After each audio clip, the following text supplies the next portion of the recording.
Happy Monday. Welcome in here on Live Impact News on WCNC Plus. I'm Nick Sturdivant. James Ryerton is here in for Carlene. How are you doing, James? I'm doing That's fine. Jeb It's a over there, Monday too. of Mondays. It is so gloomy outside. It was, this is a look outside. If you haven't been outside yet, it is, like James says, gloomy, dreary, blanket weather. Yes. I guess, if you want to put it like that. Soup weather.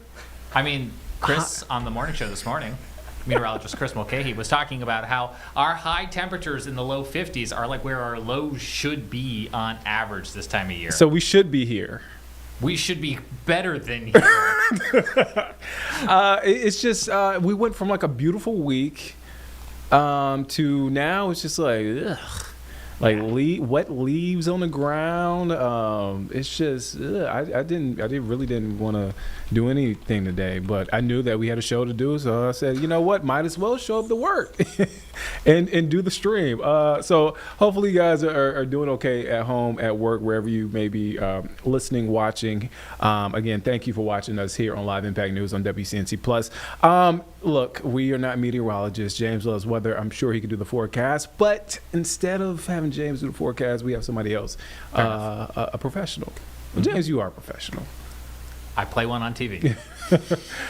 No, we have meteorologist Becca Birdsall with a full look at your forecast.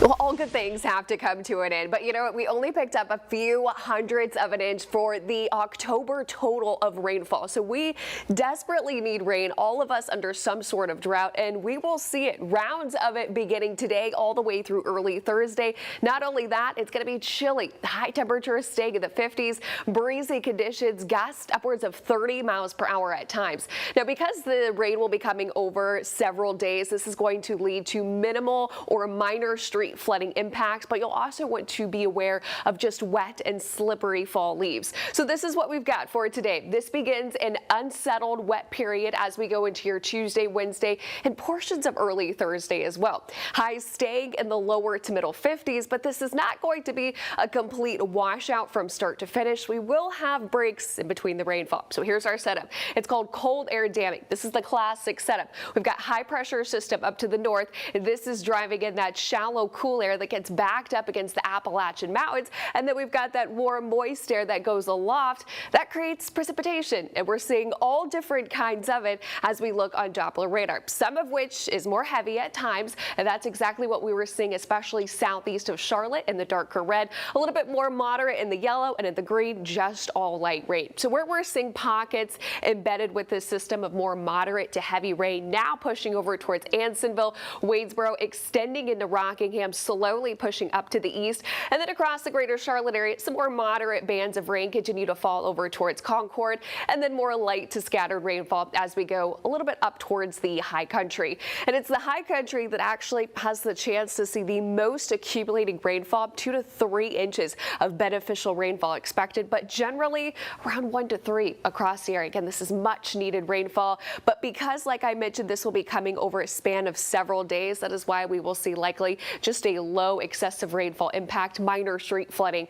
is what we will expect, especially going into Wednesday. Everyone in that green color under that low risk. So timing this out for you, periods of rain can be expected throughout the rest of today. Again, pockets of more moderate to heavy rain will be embedded with this system. This continues into Monday night and early Tuesday morning as well. Keep that in mind as you head off to work and school. By the time we get to around lunchtime on Tuesday, a lot of that rainfall will start to pull out. So the rest of Tuesday will still feature drizzly conditions, clouds, cooler temperatures, but the rain won't really start to pick up until Wednesday afternoon and evening, and we'll continue that into early Thursday as well. Sitting in a deck of clouds from our Dallas camera, this camera sits up 1,450 feet up in the air, so a bird's eye view, temperatures in the lower 50s with sustained winds right around 14 miles per hour. So temperatures, highs today will stay in the lower to middle 50s. That's actually going to be closer to our average low for this time of year, right around 46. Checking in on the tropics, we do have Cat 5 Hurricane Melissa, about 145 miles southwest of Kingston, Jamaica. Sustained winds at 165, but gusts around 200 is expected to make a direct landfall towards the west coast of Jamaica going into Tuesday morning. This is going to bring destructive winds, likely the potential for mudslides and just devastating storm surge and winds with this system. This will continue as a major hurricane over towards Cuba before continuing to push off to the north and east. So unfortunately, this will likely be a historic storm for the Caribbean. We will continue to keep you up to date with that forecast. Jerry Hunt Supercenter 7-day forecast. We are weather alert today. Periods of rain, cooler temperatures, breezy conditions. Definitely a shock to the system after the nice weekend we had. We'll have more of this in the forecast Tuesday, Wednesday, starting to end out early Thursday morning, seeing some clearing conditions there. By the time we get into Friday, Halloween looking great for any trick-or-treating plans. We'll continue that trend with lots of sun into next weekend. All right, so that is a look at the forecast. So we want to get to something now in Central Florida. This is a look at Lake County, Florida aerials. And this is Lake County, if you're not familiar, it's the Orlando area. This is our NBC affiliate down there, Chopper 2 from Watch TV. So it's overlooking Lake County today as they receive some significant rain, torrential rainfall.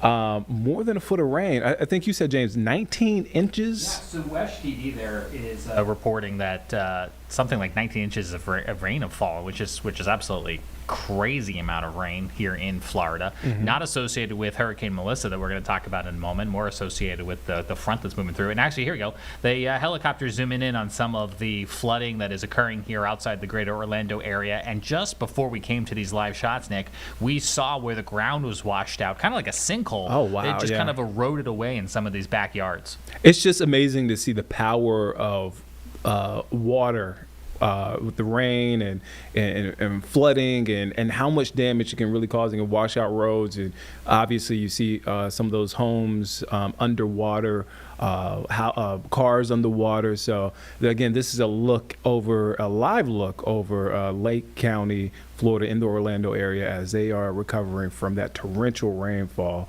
there. But James, you mentioned Hurricane Melissa. A lot of eyes on Hurricane Melissa. Now a historic Category 5 storm. Hurricane Melissa is right now edging towards Jamaica and is set to make landfall again as a Category 5 with wind speeds of more than 160 miles per hour. As folks there brace for this devastating storm. We heard from officials there in Jamaica on preparations ahead of the storm and what I guess we should be looking out for, what the folks there should be looking out for. So let's take a listen in case you missed it. It is expected that that landfall, will take place early on Tuesday. That means within 24 hours, tomorrow morning. It could actually be during the early hours before the sun. Is there a sun? We haven't seen it for a few days. but when at sunrise, we still have that time that we call sunrise, whether it rises or not. And so at that time, we should be seeing that there is a landfall of the center of this hurricane. A landfall means, yes, that the center is moving across the coastline, but it also means that the areas around that coastline are going to be most impacted. Around that eye will be most impacted. So parts of eastern Westmoreland, parts of western St. Elizabeth, and then surrounding areas of those moving as it continues to move, the closest areas to that center will get the greatest impact. We'll get the strongest winds reaching hurricane force. So hurricane force winds are expected over parts of Westmoreland as well as St. Elizabeth. The extent of hurricane force winds is just about 80 kilometers, I believe, because it's about 40 on either side of the center. So that's the extent of hurricane force winds. Depending on where that center is, we will you can measure whether your area is likely to experience it. But of course, there is some shift in exactly where that landfall will take place. Then the tropical storm force winds extend a much greater distance and should cover the entire island, or most of the island. To the east will be impacted by tropical storm force winds, even though the center is not moving across your area. So if you think that you live in Kingston and you will not experience the eye, and so you are free from fear or worry or concern, I don't encourage fear or worry, but I do expect you to be concerned about what is taking place. If you think that you are free from that, think again, because the heavy rains will also affect you. The strong winds reaching tropical storm force could still continue to affect you as we go through the day on Tuesday. That's all the way through tomorrow.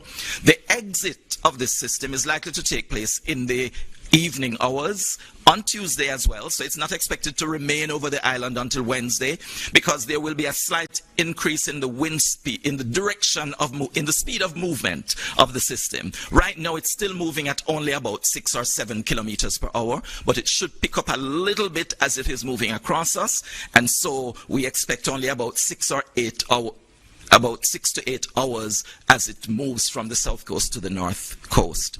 The rainfall is what is being shown. The projected rainfall is what is being shown on this chart that you're seeing here. This is showing that you could have anywhere up to 30 inches of rainfall over much of the country. And that includes all central parishes, it includes eastern parishes, and to some extent, some sections of western parishes could see that. If you're in hilly terrain, you should also look out for even more rainfall, because in hilly terrain, the rainfall amounts are expected to be higher. Of course, we expect that you will have a lot of flooding from this. And you can see on the picture that all of the island will experience even up to 20 inches of rainfall over sections of your area. So if you are in a flood-prone area, anywhere across the country, you can expect that flooding is going to occur as long as the system moves in the direction that is projected. Landslides are also a very real possibility and likelihood, because as the soil is saturated and as the soil is loose, we are expecting that we will have landslides as well. Moving on, this picture shows a little bit about the storm surge that is expected. And there are some areas that are being highlighted where we see in the Black River area, that is where the highest likelihood of storm surge is at this point, based on the current projection of the track. The center should be just west of there, and therefore they would have the greatest likelihood of experiencing higher storm surges, getting up to like 16 feet. That's a possibility, or 14 feet, I should say, in that area. As you move along the coast, of course, there are some areas that might not be impacted significantly by storm surge, especially if you don't have a gradual slope onto the land, but you might have a cliff face. But if you're moving into the Portland Cottage area, Salt River area, because you're in that little inlet, you also have a strong likelihood of experiencing some storm surge. It would not be as high as experienced over in the west, but you should also look out for some surge occurring in those areas of Clarendon and going into the Old Harbor Bay area. That's a possibility. Also in the vicinity of, as we move closer to Kingston, as St. Catherine as you move from across the border from St. Catherine into Kingston, St. Andrew, along the coast, could also experience some amount of storm surge. And that is basically it in terms of the technical aspects of this presentation.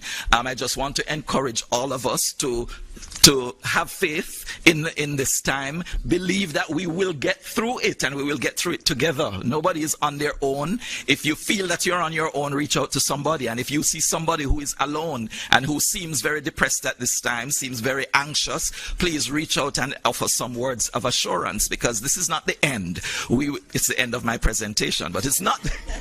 But it is not the end of our time here on this earth. We will move past it, and it's not all doom and gloom. That we can still hope for that shift in the track toward the west that would take the center off the coast of the island. So I'm leaving you with that last message. Thank you. Thank you so much. Thank you, Evan, for that update. As usual, I'm going to take the questions for Evan. If anybody has any questions, we will get back to more questions at the end. So I just want to check if anybody has any questions. All right, over there. How are we going to get the microphone over to you? And please say your name and introduce which entity you are with. Mic check, mic check, mic check. You hear? Oh, okay. You hear me. Okay. Morning, everybody. Mahiri Stewart, Nationwide News here. Question for Mr. Thompson. In terms of the system's movement once it hits Jamaican terrain, in the event of a landfall, so it leaves the waters and it reaches our terrain, the hilly terrain, the valleys, all the different characteristics that we have, how will it reaching landfall affect its movement as it goes across the country? Thank you for the question, Nationwide News. What happens when a hurricane moves off the water is that it loses its main source of energy. The warm sea surface temperatures is what really fuels these hurricanes. That's the primary thing that fuels them. When they move over land and there is no source of water, they tend to plateau or start to weaken. If there is a lot of friction on the land, if it's not just flat land that they're moving over and there are lots of hills, that also helps in kind of weakening the system. So that's why we often see systems moving from the east when they move over Haiti and the mountains of Hispaniola, that they tend to weaken significantly. Over in the western end of the island, although there are hills, they may not be significant to weaken that much. So there will be slight weakening, but we do expect that the system will still be a major hurricane when it exits. Hope I've answered. Yeah. Okay. All right, we're going to continue then.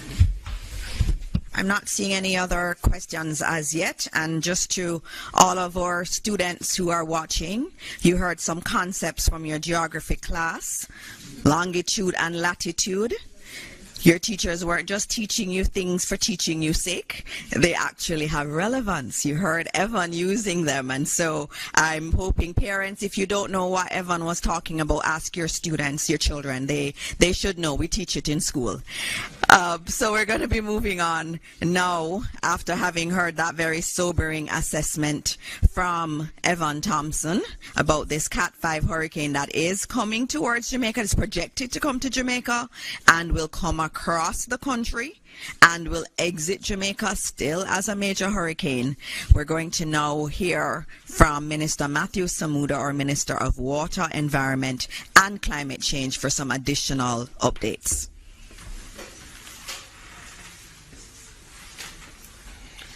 Thank you, Minister Dixon, colleague ministers, heads of agency, PS, members of the media, Jamaicans listening and watching at home. 165-mile-an-hour winds, 17-foot storm surge, 30 inches of rain in some places is nothing to play with. I think everyone has been trying to bring it home to Jamaicans for the last few weeks. Well, it's almost 2 weeks now based on the slow pace of the storm, the seriousness of the storm, and the potential damage that it can cause. We've started every press conference where I've had the opportunity to speak by simply saying it is not time to panic, but time to prepare. The time for preparation is all but over. The time now is to listen to instructions, certainly if you're within any of the areas for evacuation, and to listen to reputable news sources, certainly the Met Service, JIS, OPM, the Prime Minister's accounts, the Ministry accounts, because we're already seeing a lot of false news going around. Areas that are said to be flooded, which are not flooded, which can hamper evacuations and can hamper people trying to get out of harm's way. So we're asking all citizens to listen to reputable news sources that publish the Met Service data and the Met Service guidance, as well as NWA's guidance, and of course all the guidance from utilities. Moving into our utilities, and certainly NWC, to which I have responsibility for. As at midday, we will start publishing status updates every 3 or so hours in terms of which systems are indeed up and which systems are being impacted. We're already having impact in some systems in eastern Jamaica, which would have gotten the first set of waves where we're experiencing single-phase power. But in those areas, it would not be suitable to mobilize generators yet. So you will start to see, as the storm moves, well, makes a turn, Evan, and goes north and starts to get closer to us, and power systems start to go down, you will start to see disruption to water systems, we imagine, later this evening, going into early morning tomorrow. So we are encouraging everyone to backfill their storage, whether it is they have a tank or buckets or whatever it is they're using to put aside clean water. Now is definitely the time to put aside your water for storage and to use sparingly. Every drop will count. I am assured, having met with the senior management team of the National Water Commission this morning, that we are well placed to dispatch our 50+ generators very quickly after the storm. We're in constant contact with suppliers, we're in constant contact with our emergency-based staff, and we're comfortable with where we are in that regard. I'm also comfortable with the work that we're doing with the JPS. JPS is, as we speak, in some areas, still, I know, doing some maintenance work on lines that go to particularly critical water infrastructure. And that does, I think that is a marked change from Beryl last year. As I said, this is a short update. The time for preparation is almost at an end. We encourage everyone to listen to the notifications and the advisories from reputable sources.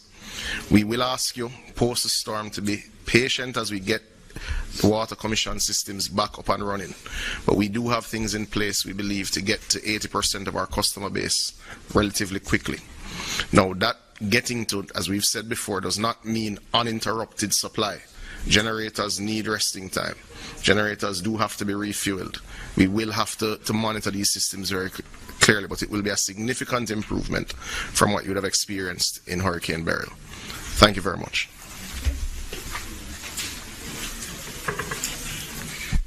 Thank you, Minister Samuda. We're going to be going to Minister Morgan now, who will update you on the work that he's been doing with the NWA to prepare us for the storm. Minister Morgan. Thank you very much, Dr. Morris Dixon, and thanks to the team here at ODPEM, members of the media. I see JSIF. I also see Minister Mackenzie, Minister Vaz. The National Works Agency, through its Emergency Operations Center, has so far received 15 reports from across the island. These reports include falling trees, rockfall, down power lines, and landslides. We have responded and removed the impediments and repaired, or reopened rather, all but one of the roads that have been blocked, and we're actively working to reopen the one that is currently blocked, which was impacted by fallen trees. And I think this one is in St. Anne's Bay near the roundabout. We continue to urge people to exercise extreme caution if they have to be outdoors at this time. Rock falls are an imminent threat. We have seen this along the Little Bay Main Road in St. Mary, and there are other places that are susceptible to this kind of situation, so we urge caution. We've done quite a bit of work across the island in terms of drain work mitigation, and several critical drains across the island have been impacted, have been targeted, and we will continue as long as it's safe to do so. So you would have seen even yesterday, we had a front-end loader in the Sandy Gully trying to continue to create a pathway for the water to move to the sea. On Thursday, we also started work on the channel to the sea in the Sandy Gully. And this section is critical. And I want to explain a little bit as to what we have done at the Sandy Gully.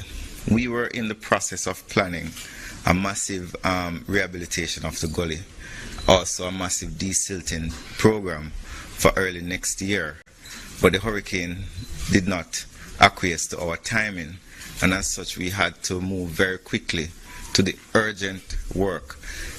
The most important thing that we are trying to do is, one, protect the lives and property of the people who live adjacent to the gully past the bridge near Seaview Gardens, and two, the bridge that is on Spanish Town Road, which is a very critical bridge. It connects to the ports. As I said before, it connects to Jamaica's most important health facility, KPH, also Bustamante Children's Hospital, if you're traveling from that side. So it's very important that we not allow that bridge to be damaged if the hurricane does inundate that area. We've removed 500 loads of silt from under the bridge or in the vicinity of the bridge over the last 5 days. Some persons are saying, well, we should clean all the way to the sea. That is 1.5 kilometers from the bridge to the sea, and it is 37 meters wide. If that section that we cleaned was 500 truckloads of silt, think about how many trucks and excavators and backhoes and front-end loaders would be required to remove 1.5 kilometers of silt with a width of 37 meters, a couple thousand trucks. So we have done as much as the engineers have said we can do at this time to create a pathway under the bridge so that water can flow. Based on what we have done, the bridge is safer. The flow is no longer compromised. And while we have done much work to mitigate the impact of the impending hurricane on our infrastructure, we want to appeal to the public. And I know Minister Mackenzie has done so, and Minister Samuda has done so, Minister Vaz. Do not interact with infrastructure that you think is compromised. If the bridge looks shaky, do not attempt to go on the bridge or across the bridge. Do not try to traverse gullies that are flooded. We've had historical evidence of persons in very powerful vehicles seeking to traverse gullies, and they lost the competition. So we're advising the public that this is a serious hurricane. Our gullies cannot be used while they are flooded. We know that persons may be wanting to go to their farms and visit their relatives after the disaster. But we must listen to the bulletins from ODPEM and the other relevant entities to tell us when the infrastructure is safe.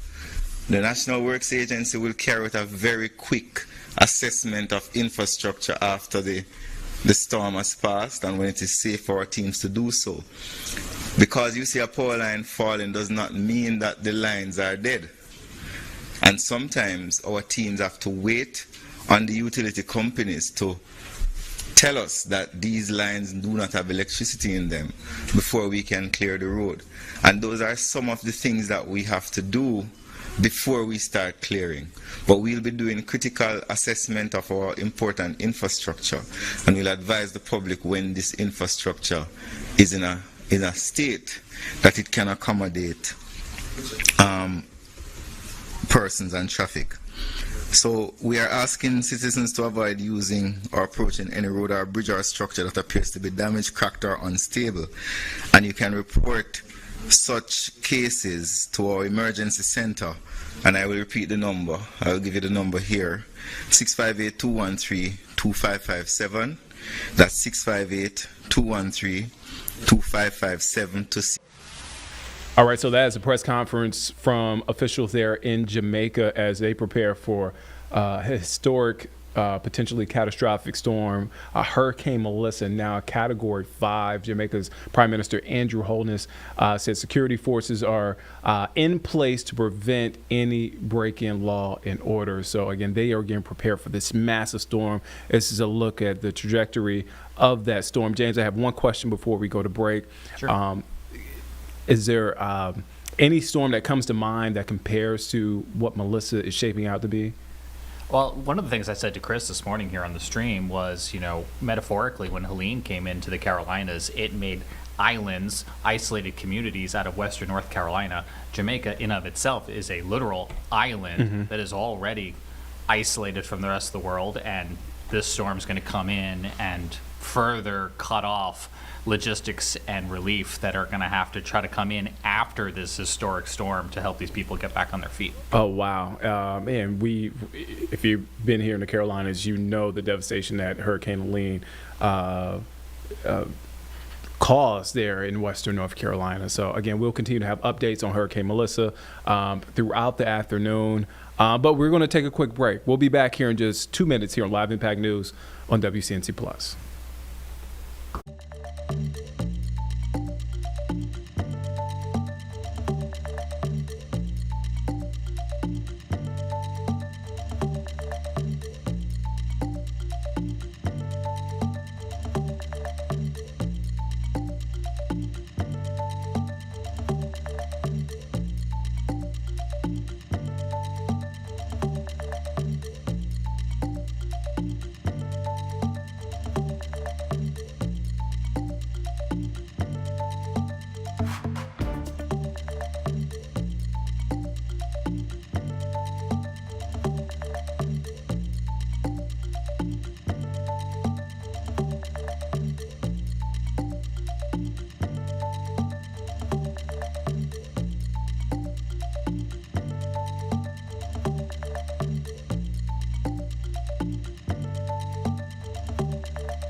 All right, welcome back here on Live Impact News on WCNC Plus. I'm Nick Sturdivant. Okay, so a big day in Kings Mountain as there's a ceremony that happened this morning, just wrapped up moments ago. So they are pushing towards, and construction is progressing towards the opening of a big casino there in Kings Mountain. The Catawba Nation and its partners in the development of a $1 billion casino and hotel right outside of Charlotte. WCNC Charlotte's Walker Lawson is live in rainy Kings Mountain with more on this ceremony today and this construction project. So Walker, tell us how it was. Yeah, it was good. Rainy and cold, indeed it was. We were thankfully under this tent though, so everything moved on as scheduled. But yeah, as you can see behind me, this is the massive casino we're talking about. So this is the Catawba Two Kings Casino. Again, this is, as you mentioned, a $1 billion project that is slated to open in the spring of 2026. They said today that everything is moving as expected. Now, there is currently a casino still here, but this is a large project that they are building out, and they really spoke today during this press conference about the significance of this to the Catawba Nation here. They said, you know, that they had for years been pushed out, and so this is kind of, now they are a part of this project. This is for them to show their legacy, have a lasting impact in this community. So again, a massive project that still has a little bit of time left on it, but it was really interesting to just hear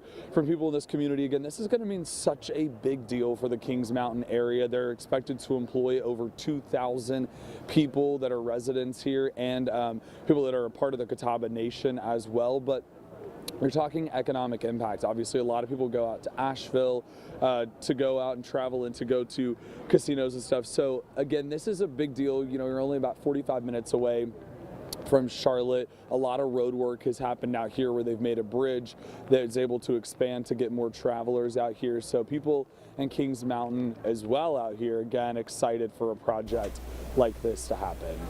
Yeah, a big deal. And again, less than an hour outside of Charlotte. Walker, thank you for your time. Yeah, you're out there in the rain braving it for us, so thank you for your time, man. All right, so that's Walker Lawson there in. Ruin the microphones. It's all good, man. Walker Lawson, you can catch him at 4 and 6 o'clock tonight. You see Walker there in the rain. We have a look at future cast there. Oh, man, rain. Something we haven't seen in weeks, James. I know. We really need some rain, but it's caused such like a Monday of Mondays. It's so dreary outside. But yeah, our drought has gotten pretty bad in some areas, kind of in that moderate range. Mm-hmm. So when we look outside and we see those clouds or we see those raindrops, just knowing that we're getting some relief to the drought. Yeah. Makes it pretty worth it. It's a cold rain, Nick, so that's kind of uncomfortable, but it should be out of here in time for trick-or-treating on Friday. But the good news is, I know, look, you don't want to, a lot of folks don't like to commute, go to work, and be productive cold and rainy, but this stretch of rain, is this really going to put a dent into our drought monitor? I know we get that, on Thursday? Yeah, we do. We get it on Thursday, and it uses data up through Tuesday. So we'll get a little bit more rain after Tuesday, but that's to say we should probably see a little bit of an impact, an improvement on the drought conditions when we get that drought monitor update. But I mean, we're still so far behind on how much rain we should have that this isn't going to cure it, but it will help. The other thing to think about is just days ago, Nick, we were dealing with such a fire danger. It was so dry, it was so breezy, but now with all this rain moving in, that kind of helps put a pause on that fall fire danger, and then we'll watch for that maybe to come back in a couple weeks. All right, some good news. I can take the rain. I can take this. So just bear with it. We need this rain.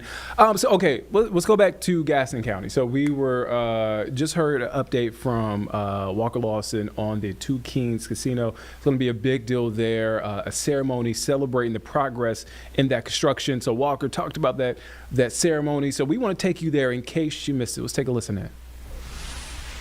And so with humble respect, I want to thank you for not only electing me chief of this Catawba Indian Nation, but for being supporters of this administration and taking a great leap of faith in us. And so I know there was and I'm not going to touch base on this a lot, but as most of y'all know, I don't take no for an answer. And when we come into office, there's a lot of no's that had to be said. And I think that the attribute and the building that you see behind us here today, that thing is sitting here, I don't know, Aaron, a month and a half, or a year and a half? It took us about 6 months to negotiate through the contracts and the old things that we had to get out of before we could start building. So I've been in office 2 years, but it took us about 6 months to get us to where we are today. So about a year and a half, Aaron? So what you're seeing behind us here is absolutely a testimony of what Gates Metcon can do. And so it's not been an easy road. There's been a lot of hollering, yelling, squabbling, but at the end of the day, we're unified, and as we hear on stage, but if we don't have those hard discussions and we don't work through those problems, then you're not going to see what you see behind us here today. And so with that being said, the Catawba Indian Nation, of course, we've been around, our citizens have been around for thousands of years, and we are not a warrior tribe, but we are warriors. We've served in every major U.S. conflict and battle since time immemorial. So what a lot of people don't know is that as far as Native American communities, we represent less than 1% of the census of the United States, but we have the highest serving members by population that serves in the military. And so even though that the government has not been so nice to us, we do stand with pride, and we fought alongside the state of North Carolina and South Carolina, and that's exactly why we're standing here today. And more importantly, the Battle of Kings Mountain, and we have George Washington sent a letter, and I think that we have it maybe at the Culture Center somewhere, our remarks. When the British was using Cherokee, George Washington said, "Go find Catawba." And so we all know how that battle turned out. We won it. And so with that being said, with being assimilated, with being colonialized by the government and all, today is a testimony of what Catawba has endured over the years. Through trials and tribulations, we're still here.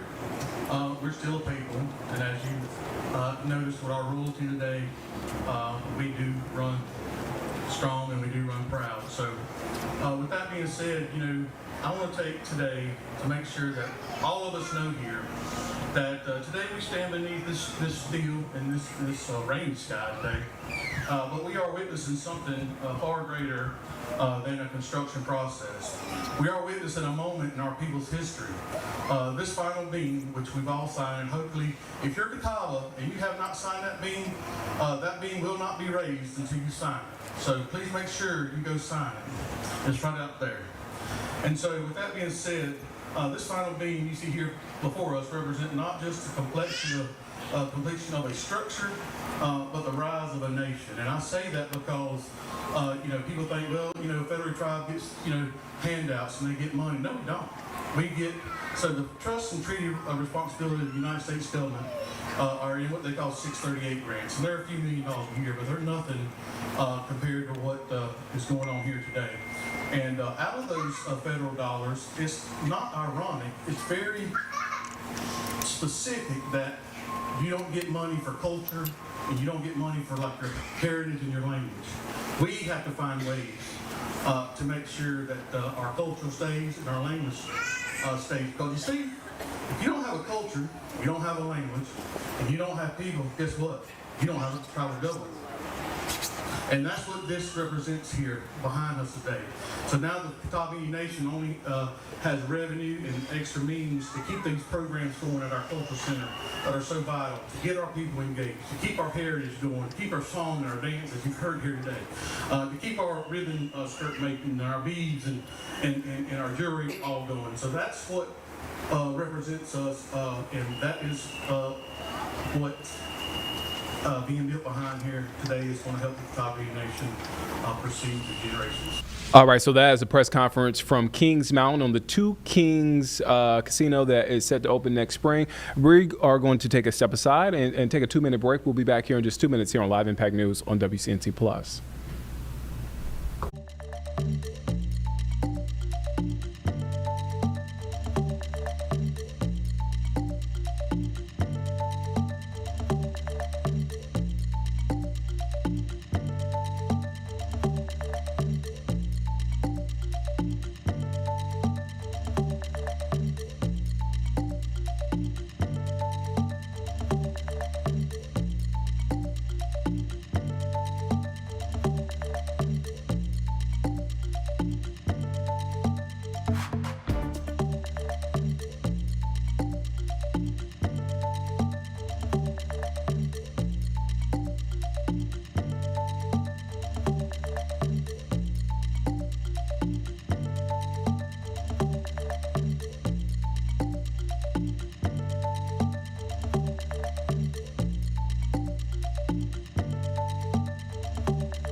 Welcome back here on Live Impact News on WCNC Plus. I'm Nick Sturdivant. We want to get out now to St. Louis, Missouri. We're happening right now. Civil rights attorney Ben Crump, along with some representatives from Ohio, attorneys from Ohio, as they have been retained to represent 23 Cardinal Ritter College Prep football players and their families following the pepper spraying of student athletes by police at the end of a October 9th game there at Washington High School in Ohio. Let's take a listen in. Word for it. Don't take anybody's word for it. Don't take Sean, the parents who you're going to hear from. Look at the video. I mean, how traumatic was that for these young children to have police pepper spraying them on a football field? On a football field, a high school football field. So we just refuse to let them say that this is justifiable. We refuse to let them condone this, to tell our children just get over it. Well, what if it was your children?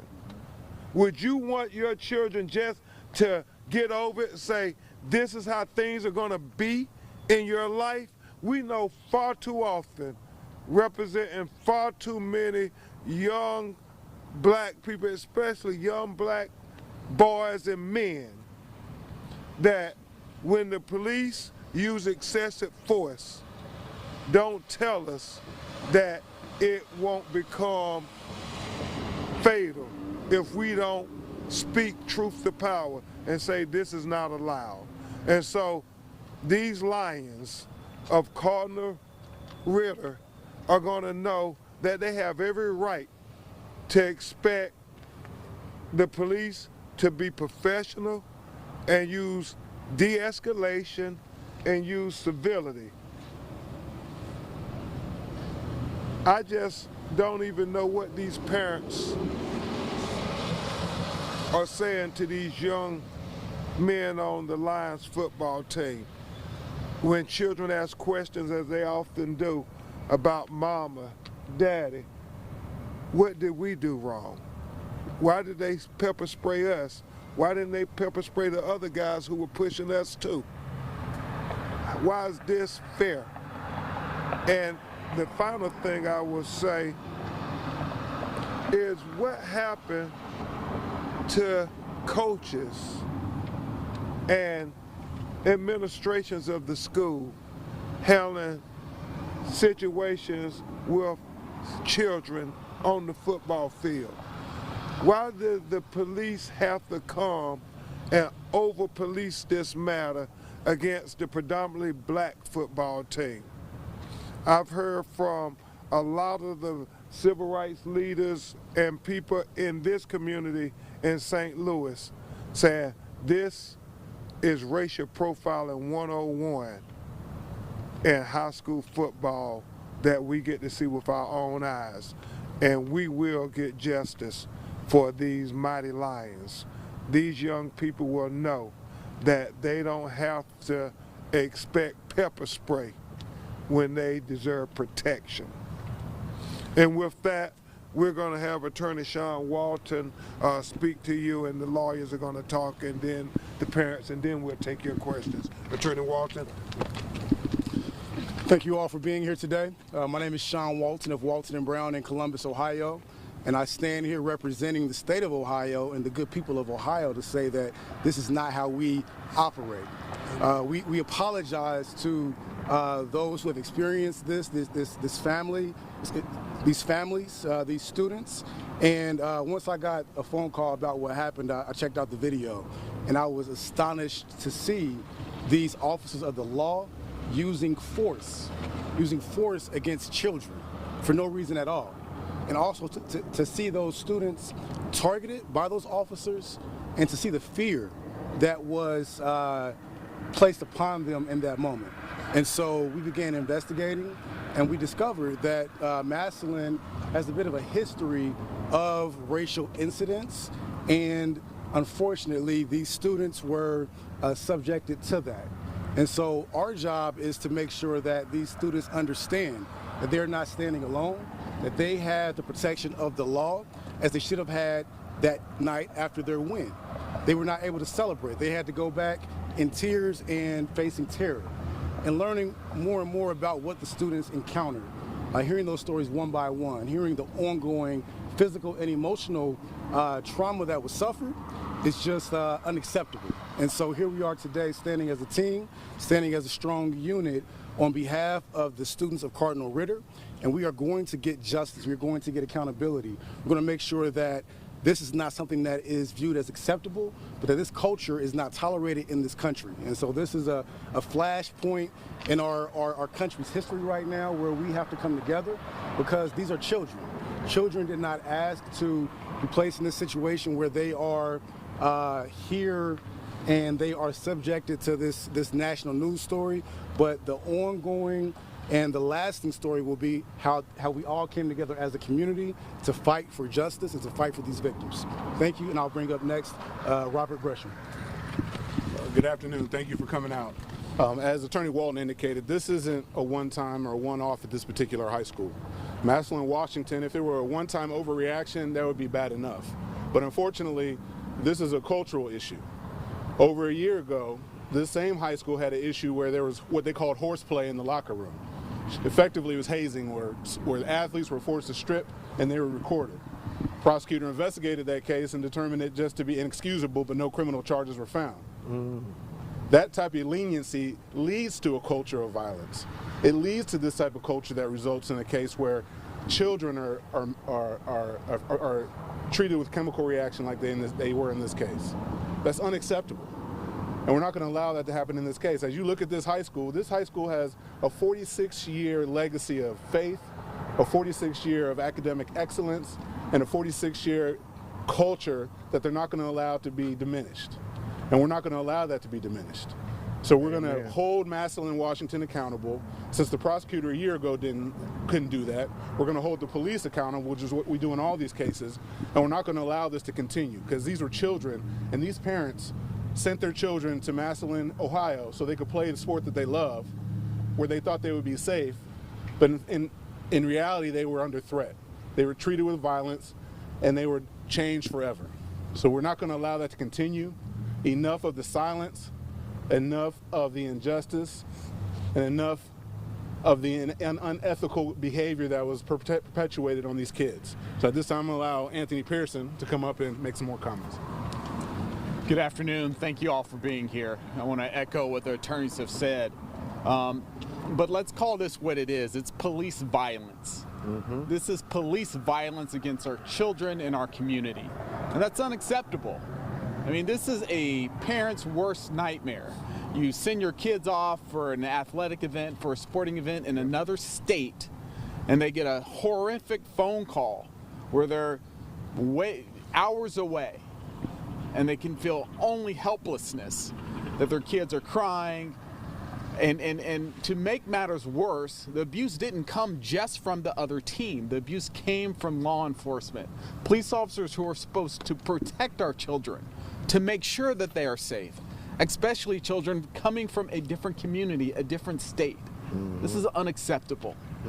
My name's Anthony Pearson. I'm with Pearson & Pearson Law Firm, and with these other wonderful, skilled attorneys, we're going to make sure that the police officers are held accountable and that we speak for these young children who are not able to speak for themselves. And so I just ask that you all take a look at this incident. Take a look at what happened and ask yourself, was that okay? Was that necessary? Because if you do that, I'm certain you'll agree with us and the family that it was far too far. That this act of police violence was not okay, and we cannot stand by silently and allow it to continue. Thank you for your time. Amen. And finally, you'll hear from the president of the local NAACP here, President John Bowman, a great leader. Thank you all. Thank you for being here, and I'm proud to stand with these well-established and strong attorneys to represent our most treasured commodity in this community, the brilliance of our children. These young lions, they show the promise of our future, and they depend on us as adults to be their protectors. And that's what is coming together here today. They will not be disrespected or traumatized and treated less than human as they were under these conditions. So justice will prevail, and as a civil rights leader, we firmly believe in people being treated equally, and these students deserve the proper treatment as anyone else. So thank these attorneys and these family members for standing strong, because this is our future. This brilliance here, the young lions. Yes, thank you. Thank you so much, President Bowman, for standing here with your citizens in your community. Now, you're going to hear from the people who matter most, the parents of these young lions who are just as anybody,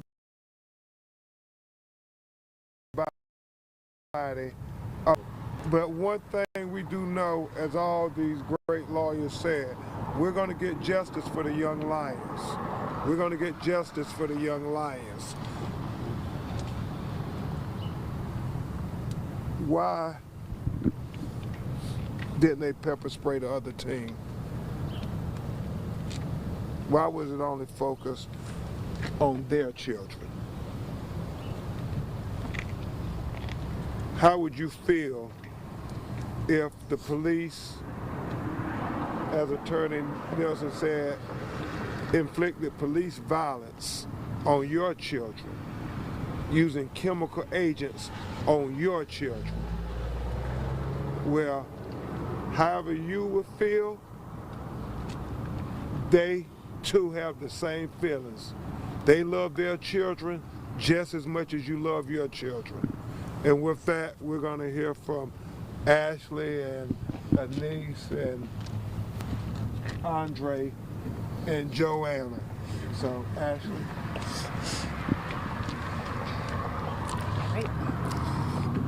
Good afternoon, everyone. My name is Ashley Ashburn. My son is one of the players, DJ Boone. He is a junior, 16 years old.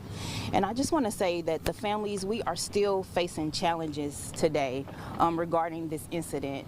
My focus is on my son and his teammates on mental health, ensuring that they have the resources that they need to be able to get over this. As a community, we will stand together with our team, and just so the kids will see, like the lawyers previously stated, that we fought together to let them know that this is not okay. This is not normal, and what happened to them should have never happened. Thank you. Justice for the young lions. Justice for the young lions. Hello, my name's Elise Shoemate. My son's Malik Taylor. He's a senior on the Cardinal Ritter football team. I would say I appreciate everybody being here and us standing together. The hardest thing right now, with them being a teenager, them not understanding what had happened, it's the mental capacity. Can you talk a little louder? Okay.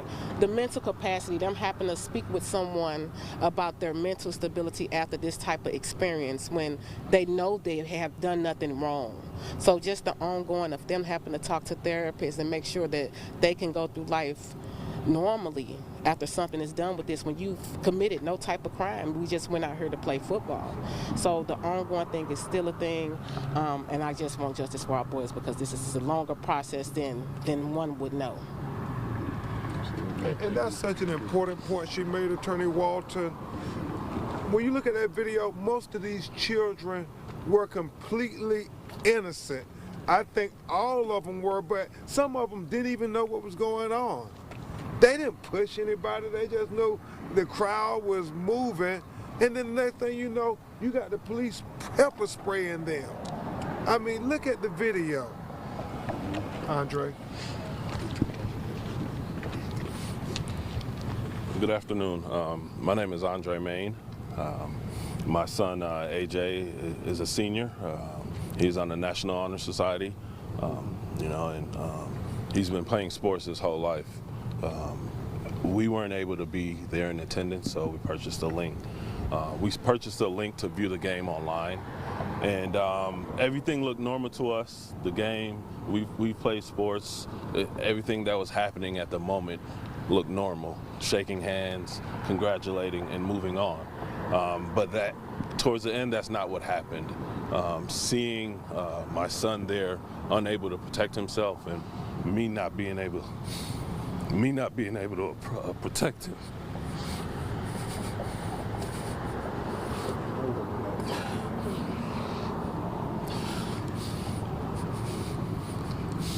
Him and just like him and all his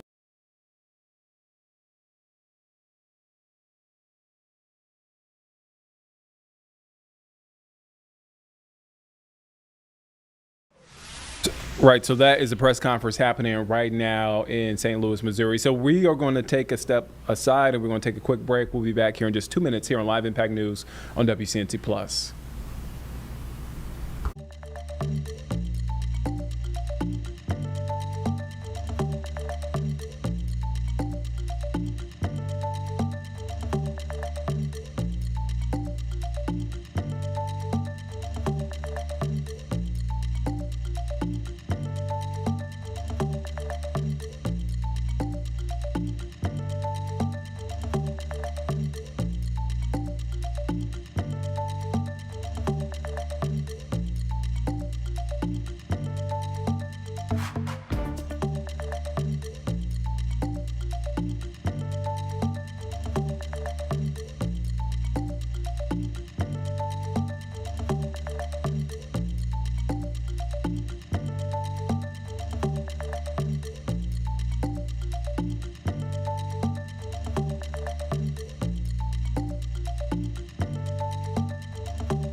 All right, welcome back here on Live Impact News on WCNC Plus. I'm Nick Sturdivant. All right, so we want to get to some news out of Monroe, which is in Union County. This is a look here on your screen of downtown Monroe. So here in Monroe, we got a big announcement from the mayor there, Robert Burns, on his political plans for the future. He had a press conference today, virtual press conference, I should say, making a big announcement, again, regarding his next steps as mayor and moving forward. Our Bria Smith is covering the story for us. She's live in her car.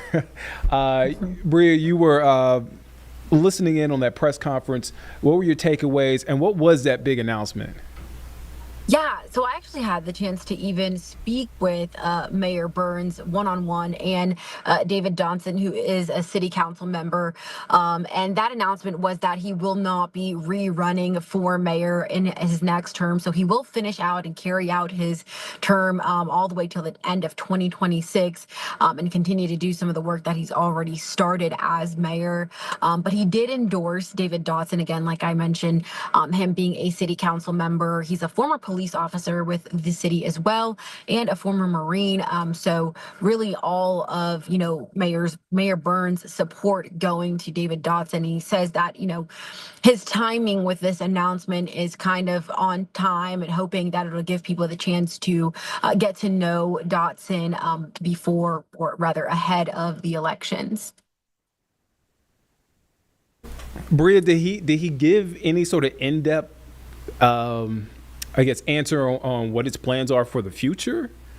Yeah, actually the opposite of in-depth, very vague. All he mentioned was that he was asked to step up and that his plans are quote unquote big, but that he hasn't announced what they are exactly just yet. So I guess we can kind of keep our ears and eyes peeled on what that might be. But as of now, he is going to continue his obligations as mayor.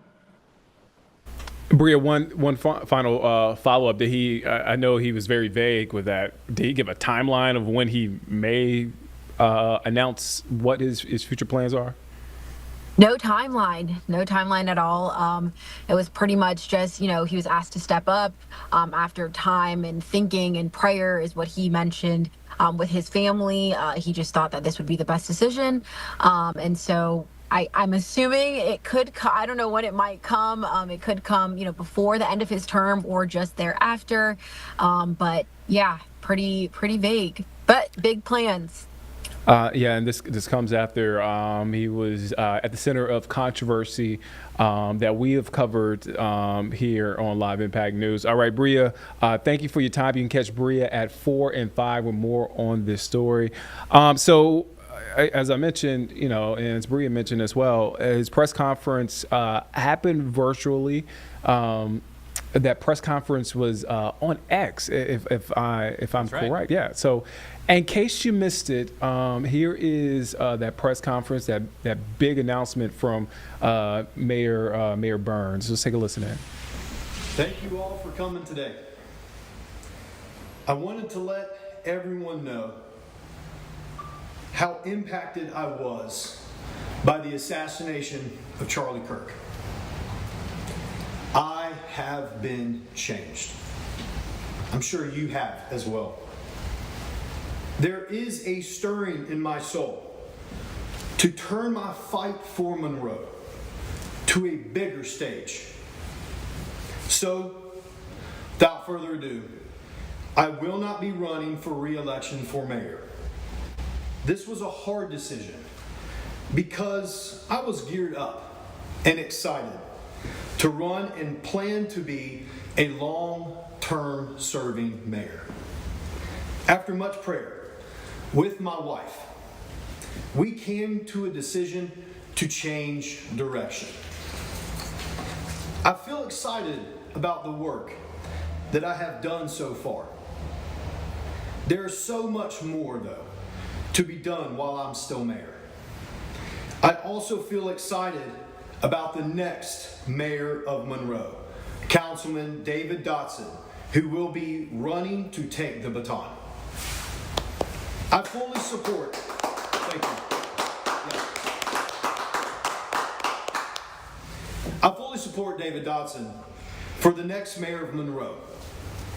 He has served as a law enforcement officer and community servant for years and has been an effective councilman. David doesn't just chase titles, but instead is always looking for ways to serve this city, which he genuinely loves. He gives his time and risks his own life for Monroe. With his leadership, I believe we'll see the local government serve the people in new ways. However, I'm not done yet. I'm not going anywhere. We have so much to build on with many initiatives I started, such as the Animal Welfare Committee, Special Needs and Disabilities, Homelessness and Addiction Committees, even the Winchester Revitalization Committee. These are just some of the things I started and will continue to invest in after my term is done. Monroe has successfully achieved sustainable growth while other municipalities struggle with high traffic and residents being taxed out of their communities. In Monroe, we grow with our current residents in mind, and we work to improve what we already have, such as the Winchester community. We have put our residents, not developers, first. Monroe will continue to be my home, where I was raised and where I'm raising my family. But I will be working towards making a statewide impact. I've been invited to speak around the state by local groups who have heard about the success of Monroe. Some of the things I've been standing up for in this community. I have been stirred by Charlie Kirk's death and legacy, and I have been privately asked by many to take my next step in public service. I'm not announcing my exact plans today, but stay tuned, because it's going to be big. Now, I'd like to introduce the next mayor of Monroe, David Dotson.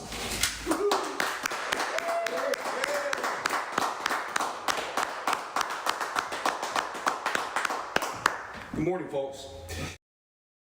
I stand before you with great pride and a deep sense of duty to announce my candidacy for mayor of Monroe.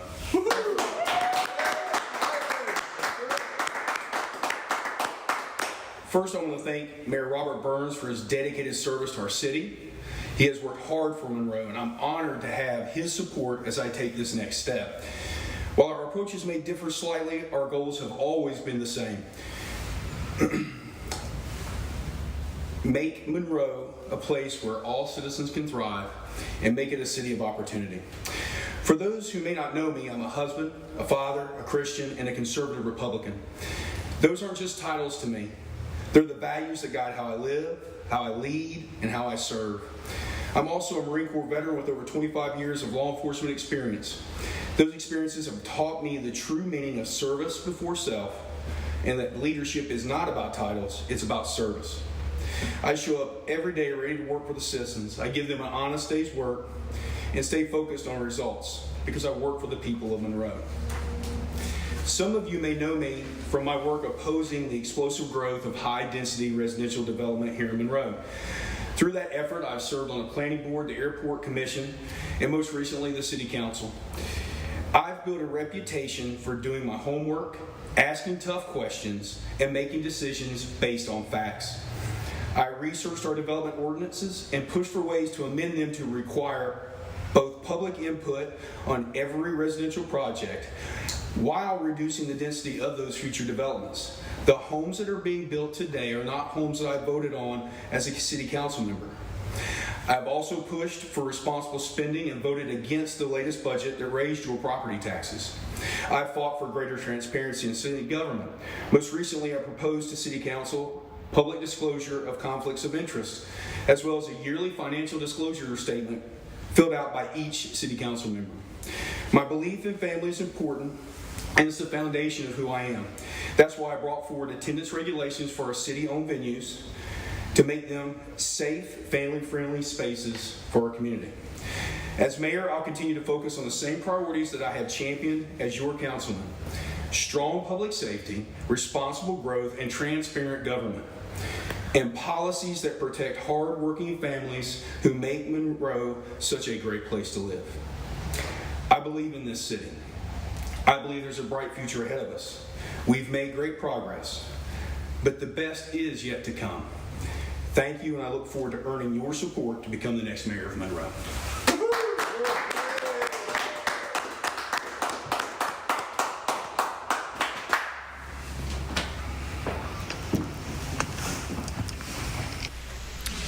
All right, so that is the press conference from earlier from Mayor Burns out of Monroe, saying he will not seek re-election, throwing his backing and support behind David Dotson, Councilman David Dotson. So again, we will hear more from Bria later on with their story tonight. All right, so let's take a quick break. We'll be back here in just 2 minutes here on Live Impact News on WCNC Plus.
Welcome back here on Live Impact News on WCNC Plus. I'm Nick Sturtevant. So if you can believe it, next Tuesday is Election Day. It's something we've talked about a lot here, not only in the area. We just had a press conference. We just heard from a press conference from over in Union County, their election, even though that election is not happening until, I believe, next year. But again, in the spirit of elections, we have the transit referendum here in Charlotte, the mayoral race. We have some city council seats up, but not only are we keeping an eye on what's happening here locally, but across the nation. We have some big elections, including the election for New York City's next mayor.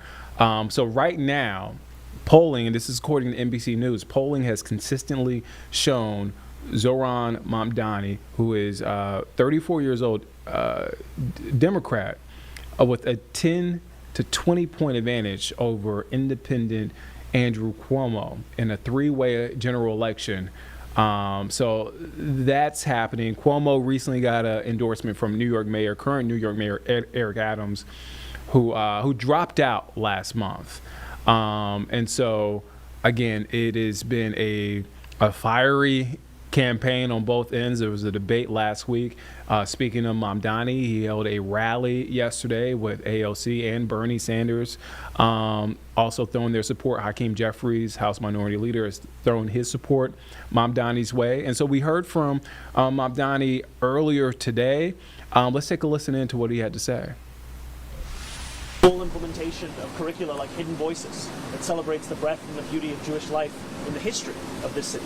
It must also mean that when we build a city government, we do so with the only litmus test as excellence. And that ensures that you have people around you who have a wide variety of opinions on any topic, including Israel and Palestine. What you are aligned on, however, is the necessity, the urgency, and the path to delivering the affordability agenda that has been at the heart of this campaign. Please. Hi, I'm Liz Kruger. I'm the state senator from the 28th district. We're right here in my district. I'm also a Jew and a Zionist, and I want to make very clear, this man is not an anti-Semite. This is a city of diversity. It's the best part of our city, that we do in fact represent people from everywhere in the world, all religions, and 99% of the time we live in peace together. Now, Doran and I don't agree on everything about the Middle East, but you know what? We're not electing him to be president. We need national politics or international policy. We're electing him to be our mayor. So yes, he's made it clear over and over again that he's going to make sure this is a city government that is protecting everyone, whether they're Jewish, Muslim, Hindu, purple, green. Right. He believes in the Constitution and his obligations, and he wants a city that continues to live in peace and work together. We don't have to agree on every issue. We really don't. And I don't understand why everyone seems to be focused on this one issue, because again, as a Jew and a Zionist, I don't defend the Netanyahu government. Most Jews I know don't endorse the Netanyahu government or the policies of the last 2 years of this government. So rabbis, of course, can have their own opinion, as we all can. I know my rabbi in my synagogue decided they were officially taking a position not to get involved in politics, because their experience throughout the history of this country, that's never really been very good for the Jews to do anyway. Other rabbis were saying other things, although I had a very conservative rabbi tell me recently, well, you know, when we tell people how to vote, they never listen to us anyway. And I said, maybe that's okay. So I just think there's more important issues for our next mayor to be focusing on now, and actually when he gets into City Hall as well. Thank you. Mr. Mamdani. So, we've seen this incredible surge in early voting in the first 2 days. I was just in the polling place around the corner. It seems like a busy third day as well. The anecdotal data has said it's quite a surge in those older than 55, with some implication by political types like me and others that may not necessarily favor you. How confident are you in your reach out effort to voters over the age of 55, and what do you think of this massive turnout in general? I think it's great to see this turnout. I think we should always celebrate when more New Yorkers are going to the polls, and I continue to be confident in our campaign as well as in our outreach to voters above the age of 55, and also I will not allow myself to become complacent. What is your elevator pitch to someone over the age of 55? That affordability is something that is robbing them of the ability to grow old in this city. I've heard from so many older New Yorkers about the fact that they have been on waiting lists for senior housing for years. A woman came up to me at a senior center in Brownsville saying that she'd been on a waiting list for 7 years. She told me, if I have to get to the 8th year, I'm leaving this city. And too often we think of affordability as a young person's problem, of whether you can build a life here.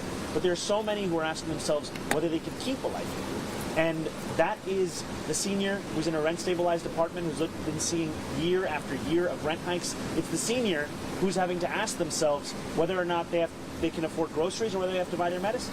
I had an older man come up to me just a few weeks ago in Brownsville, a Latino man.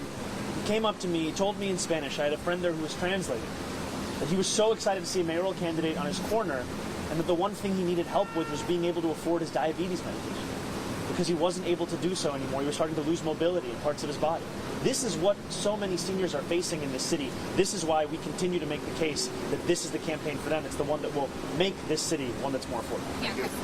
Thank you, Mr. Mamdani. On the rent guidelines board, as we've probably seen, there's been reporting that Mayor Adams is considering making a number of new appointees to try to block your rent freeze. What's going to be your plan if that happens? How would you circumvent those appointees from blocking one of your main proposals for your campaign? I think one of them is a reality TV star. She said no. She said no. I think her show is Selling New York. Is that what it's called? I think it's in many ways indicative of Eric Adams' policy. He wants to sell this city. He wants to sell it to the highest bidder. And he is looking to have his final goodbye to New Yorkers be another act of betrayal, where a more than 12% rent hike is viewed as insufficient. He wants more than that. I continue to be confident of our ability to deliver a rent freeze, and I continue to be confident that we will be able to match whatever last-minute betrayal that Eric Adams tries to concoct, because we've seen it's not just that he's actively looking to betray New Yorkers, it's often that he happens to be incompetent in even doing so. How would you do it, though? How would you be able to, if there are these new appointees, have you explored or looked into being able to replace them? Like, how would you get around it? We would use the full extent of powers that we would have as the mayor with the Rent Guidelines Board, and through that I continue to be confident. Mr. Mamdani, you're savvy enough to know that there's going to be an intense spotlight on your mayorship. How are you going to handle messaging and making sure you are able to deliver on these big promises and commitments? Because many will seek to block you, and even your supporters are concerned about this. There is no doubt that there will be opposition, as we see that opposition today. And what has allowed us to surmount the unbelievable amounts of money that has been spent against this campaign, be it in the primary or the general, has been the mass movement that we have created. And it's a mass movement now of more than 90,000 volunteers who are knocking on doors across the 5 boroughs, who are making hundreds of thousands of phone calls to New Yorkers. And in addition to that mass movement, we are building a coalition with elected officials and leaders across the city and state. I'm proud to be standing alongside one of those very elected officials, the State Senator Liz Krueger, who is the chair of the Finance Committee in the State Senate. These are the kinds of partnerships that we will build so that we can deliver on this affordability agenda. And I think what New Yorkers deserve is a mayor who understands their responsibility to actually serve those New Yorkers, to see those New Yorkers, for those New Yorkers to be able to ask them questions. And that's why you've seen that no matter where we are in the polls, no matter what day this is of the campaign, I will be outside around New York City speaking to New Yorkers, moving through the city like a New Yorker, because it is only through those acts that you can understand the pains that New Yorkers are feeling in trying to afford the city that they call home. All right, this is when Trump tries to fool you. How will you respond to President Trump? Recently, in a recent U.S. Capitol,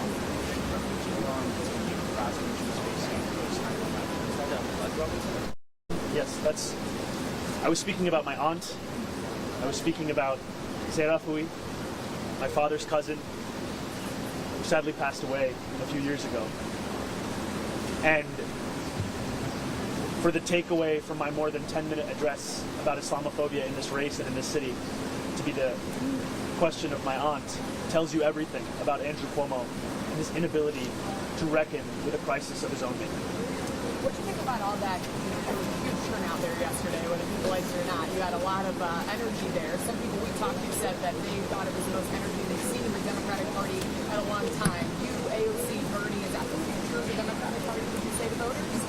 I think that the future is a Democratic Party that has an affirmative message to New Yorkers. For a long time, we've told people what we're against. We've forgotten to tell them what we're for.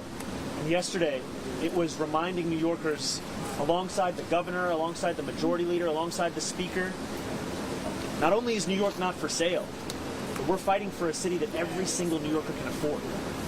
When we talk about groceries and rent, we talk about $2.90 to get on a bus. These are things that affect New Yorkers no matter their political party. And there was, before I got on stage, a member of security came up to me and said, "I just want you to know there's a woman there, she's wearing a MAGA hat, but it says MAGA for Zoran." Have you seen that before? I have not seen that. And it tells me that no matter what your politics are, you're feeling the same crisis. And this is a movement that looks to address that crisis no matter who you are, no matter where you live. Speaking of you guys, what will you do if President Trump tries to fool you? Can you just address Governor Hochul? You had to go up on stage and escort her off because she was getting almost booed off the chance to tax the rich. Wondering, is that a sign for ahead of her re-election that she should really move towards what she's been calling for? And earlier today, she actually had a press conference and she said, there's a lot of popular phrases out there, but I'm open to trying to help people who are struggling. Do you think we've been able to move her on this issue? I appreciated the governor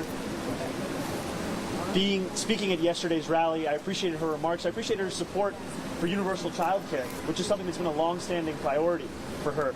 And I went out to hold her hand and hold our hands together to show New York City that the relationship between a mayor and a governor need not always be what it was with Andrew Cuomo. It could in fact be one that's committed to the same set of constituents. And I think what I've also appreciated that whenever I speak with the governor, it always comes back to affordability, and we have both made clear that that is the defining purpose of our politics, and that's what we're going to deliver. Thank you. All right, we gotta walk this way. Can you tell us how you plan to deal with Donald Trump if you're elected? We're gonna walk this way. If you want to come walk. All right, so that was a press conference from earlier. Zohran Mamdani, candidate to be New York City's next mayor. Election is next Tuesday, a big day in a lot of states and a lot of cities, including New York City and here in the Charlotte area.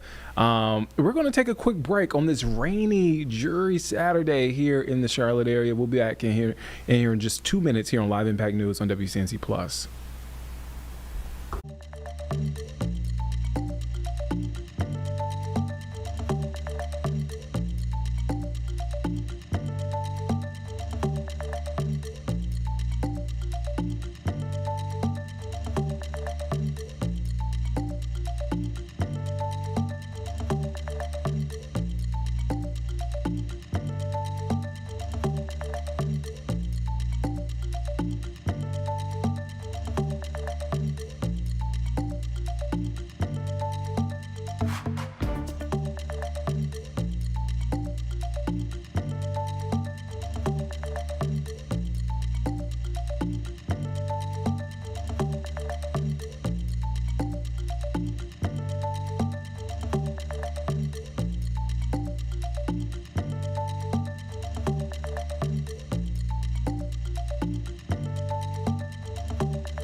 All right, welcome back here on Live Impact News on WCNC Plus. It is a rainy, chilly day here in the Charlotte area. This is a look at one of our cameras here where you can see Uptown there in the background.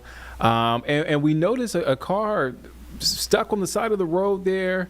Yeah, I'll bring the camera back in, Nick. It looked like the I-77 northbound ramp. Okay. When you get off at Clayton, just before Uptown, if you're traveling northbound, say from South Carolina, and there was just a vehicle with yellow flashing lights off there to the shoulder. Yeah, okay, we're starting to see the yellow flashing lights. Yeah, you see I it. mean, visibility is real poor out there because, you know, if you watch Live Impact News, that's our skyline camera. Yeah. You can barely make out the skyline. That's why I was like, I think that is our sky. Okay, but so Yeah. this is a look at that vehicle there. We talked about it earlier while we were in break. This is not the day if you don't have to be you don't have to be on I-77. I-77, 85, not necessarily place to be. I hopped on I-77 for a brief second before we got onto the show, and visibility is not the greatest. So I say all that to say, be safe out there on the roads. It's wet. It's cool.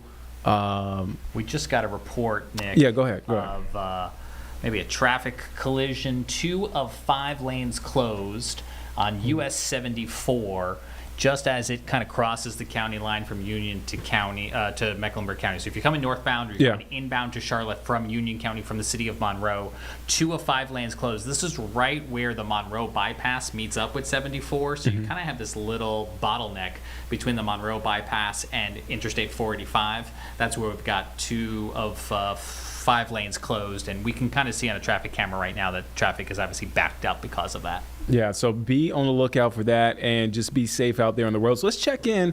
We haven't done this in a while, even though we have been checking in with weather from time to time. Let's check in with meteorologist Becca Birdsall. Well, all good things have to come to an end, but you know what? We only picked up a few hundredths of an inch for the October total of rainfall. So we desperately need rain, all of us under some sort of drought, and we will see it. Rounds of it beginning today all the way through early Thursday. Not only that, it's going to be chilly. High temperatures staying in the 50s, breezy conditions, gusts upwards of 30 miles per hour at times. Now, because the rain will be coming over several days, this is going to lead to minimal or minor street flooding impacts, but you'll also want to be aware of just wet and slippery fall leaves. So this is what we've got for today. This begins an unsettled wet period as we go into your Tuesday, Wednesday, and portions of early Thursday as well. Highs staying in the lower to middle 50s, but this is not going to be a complete washout from start to finish. We will have breaks in between the rainfall. So here's our setup. It's called cold air damming. This is the classic setup. We've got high pressure system up to the north, and this is driving in that shallow cool air that gets backed up against the Appalachian Mountains, and then we've got that warm, moist air that goes aloft. That creates precipitation, and we're seeing all different kinds of it as we look on Doppler radar, some of which is more heavy at times, and that's exactly what we were seeing, especially southeast of Charlotte in the darker red, a little bit more moderate in the yellow, and in the green, just all light rain. So where we're seeing pockets embedded with this system of more moderate to heavy rain, now pushing over towards Ansonville, Wadesboro, extending into Rockingham, slowly pushing up to the east, and then across the greater Charlotte area, some more moderate bands of rain continue to fall over towards Concord, and then more light to scattered rainfall as we go a little bit up towards the high country. And it's the high country that actually has the chance to see the most accumulating rainfall, 2 to 3 inches of beneficial rainfall expected, but generally around 1 to 3 across the area. Again, this is much needed rainfall, but because, like I mentioned, this will be coming over a span of several days, that is why we will see likely just a low excessive rainfall impact. Minor street flooding is what we will expect, especially going into Wednesday. Everyone in that green color under that low risk. So timing this out for you, periods of rain can be expected throughout the rest of today. Again, pockets of more moderate to heavy rain will be embedded with this system. This continues into Monday night and early Tuesday morning as well. Keep that in mind as you head off to work and school. By the time we get to around lunchtime on Tuesday, a lot of that rainfall will start to pull out. So the rest of Tuesday will still feature drizzly conditions, clouds, cooler temperatures, but the rain won't really start to pick up until Wednesday afternoon and evening, and we'll continue that into early Thursday as well. Sitting in a deck of clouds from our Dallas camera, this camera sits up 1,450 feet up in the air, so a bird's eye view,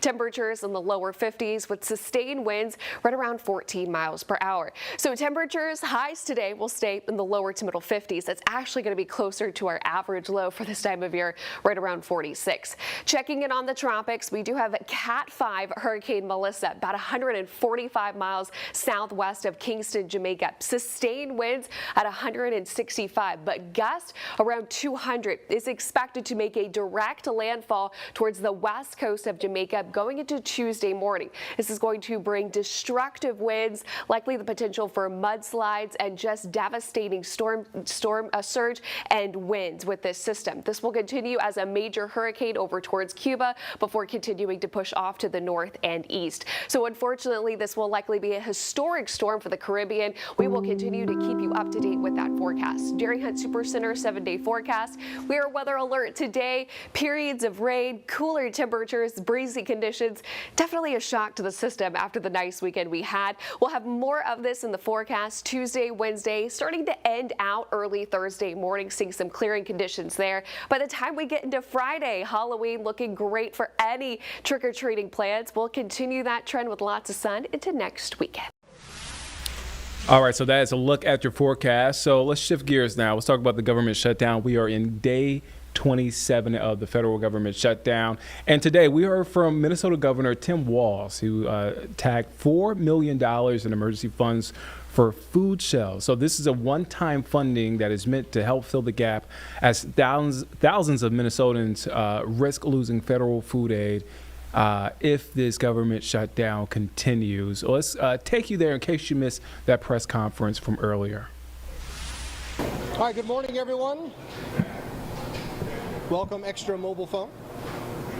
Ain't gonna stay. Oh, you mean to hold it? No. All right, good morning, everyone. Welcome, Extra Mobile Phone. Ain't gonna stay. Oh, you mean to hold it? No. All right, someone can share audio. Good morning, everyone. Welcome. Thank you so much for coming out this Monday morning. My name is Jason Viana. I'm the executive director of The Open Door. The Open Door, if you are unfamiliar, we are a food shelf. We're right here in Dakota County. Each and every month we help more than 20,000 people in our community. We do that out of this building here at Eagan, where folks with transportation come. We also have one of the largest mobile food programs in the state of Minnesota. In the suburbs, we make food available at more than 30 locations around our community. So before this shutdown began, we were already helping about 30% more people than we were last year. We have made room for more because we have, with all the relief that's been given to the hunger relief system over the last several years, food shelves like ours are doing remarkable work. We are closer than we've ever been to meeting the need, but this shutdown and reducing benefits that are available to our clients are absolutely a step back that are going to be felt in households across the state of Minnesota. I will tell you that in our footprint, we have heard increased concern, anxiety from our families, and we are seeing more families than we've seen since 2020. If you aren't familiar with the difference in the Open Door, we are a food shelf. We work directly with the community. There are over 500 in the state of Minnesota. Food banks like Second Harvest and the Food Group help support our work directly. This is a time for anyone in our community that cares about our neighbors to take action. I will tell you that we are preparing to announce this week additional distributions to support around 500 extra families every week. Our volunteers, of which we have 80 to 100 a day, are wonderful. They work hard. Our community works hard, but I'm going to tell you, all the work and care of our community is not enough to solve an absolutely solvable crisis. On behalf of the clients and volunteers of the Open Door, I urge our elected representatives, especially at the federal level, come together, be adults, and do your job. These impacts are real. I'm grateful to have the governor here to share his thoughts, and I will turn it over to him now. Thanks, Jason. Governor. Yeah. Well, good morning, everyone. Jason, thank you to everyone here at Open Door. Thank you to Rachel and the Food Group. You're going to hear from Commissioner Brown for Children, Youth, and Family. You're going to hear there's legislators up here, mayors, and 1,000 volunteers that'll come through here and work at any given time on these shifts to make sure that their neighbors have enough food. It is not a privilege to have food. It's a human right to have food. And in the most abundant food supply of any country on earth in the United States, and us being at the heart of that heartland of food production, it's absolutely unnecessary for people to go hungry. And we have made an effort. We as Minnesotans have made a concerted effort to make sure that food security is a priority, whether it's breakfast and lunch for all of our children, whether it's increasing the child tax credit to make sure they have that, increasing MFIB, and making sure that we're able to deliver it as quickly as possible. The network of folks who work in food security is nothing short of amazing across this state. And be very, very clear, I had some statistics here for you that maybe 9 million visits a year in Minnesota. We have over 440,000 Minnesotans needing SNAP benefits. And just so those folks out there who want to get a Grinchy heart-on or something, 38% of them are children and 18% are seniors. And so just to be very clear, this is across every geographic aspect of Minnesota, in fact, disproportionately in greater Minnesota. And these are benefits that allow people to be able to feed their family and go on with their life with that little bit of extra. So I'm here to say thank you to all the people who work on this. I'm here to say thank you for the folks who make this system work. And I'm here along with Jason to encourage folks to get back together. We're here today to announce we're using our contingency accounts to add $4 million to the food banks across Minnesota. This will be a bridge. I want to be very clear. It will not make up and backfill everything that is going to drop off starting on Saturday. We do not have that capacity. But I would say again, we put out about $74 million a month in SNAP benefits, just so you know the scope and the scale of this. Those are Minnesota tax dollars that went to the federal government. Again, one of a handful of states that pays more in than we get back. I want to be very clear. USDA, during this shutdown, has contingency funds that they could release just like us. They are choosing not to. They are choosing not to. And I can paint any damn picture you want for you. They're paying contractors to tear down the East Wing, but they're not putting money into the food bank that they're setting on. So if there's a sense of frustration in America, it's very real. And usually we start to do these things as we get nearer to Thanksgiving and we start to bring it to attention. We don't need a holiday to tell you that food insecurity is real, that the system that we've developed keeps people out of poverty, keeps them out of hunger, improves their quality of life, improves their health, and lets them participate in our society. And when this risk comes, it puts a lot of children, a lot of seniors, and a lot of folks with disabilities at risk by a choice. They are choosing not to fund these programs. They are choosing to prioritize. And when the White House press secretary said the top priority is the... All right, so you're watching Live Impact News on WCNT Plus. I'm Nick Sturtevant. That is Minnesota Governor Tim Walz announcing funding for local food shelves there amid the government shutdown. We are now in day 27 of the government shutdown. All right, so happening live right now, we want to take you to Lake County, Tennessee, where Austin Drummond, the accused killer of 4 family members in Lake County, is appearing in court on unrelated charges he's facing before he was released from prison. So Drummond's parole was denied, and over the next 4 years, his record got worse, including multiple charges of possession of meth, marijuana, contraband, and weapons. Again, he's in court. Let's take a listen in.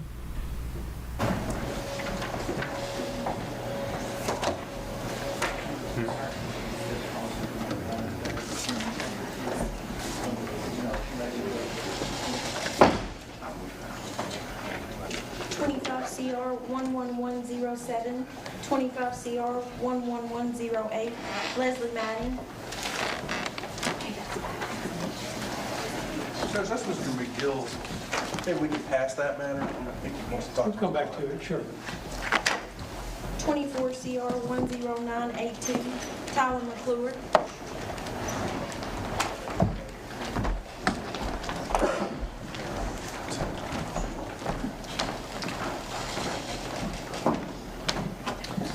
Your Honor, this is an arraignment on a new probation violation. Mr. McClure, you've been charged with violating the terms of your probation, sir. Are you going to be able to hire a lawyer to help you? We represented a lower court, Your Honor. You did? Yes, we do right now. Are there other charges that give rise to the allegation of the violation? Yes, sir. Okay. The court's going to go ahead and appoint a public defender to represent Mr. McClure then. Judge, it's just a probation violation, but we'll await formal arraignment and enter a not guilty plea, and if we can have an appearance, because we might be able to work this out with the new charge as well. Do we anticipate this is going to be at the November? It's a criminal simulation that's set for an appearance right now. We can probably get it up there or do an information. So. Let's do the arraignment date, just in case. Set it? Yes, sir. Let's go November 17 at 1 o'clock then. That is the right day, isn't it? Yes, sir. Okay. When are you setting your sessions? Thursday? Next Monday. 2 weeks. 2 weeks? No. 3 weeks. 3 weeks. 20 CR 10702, William Singletary.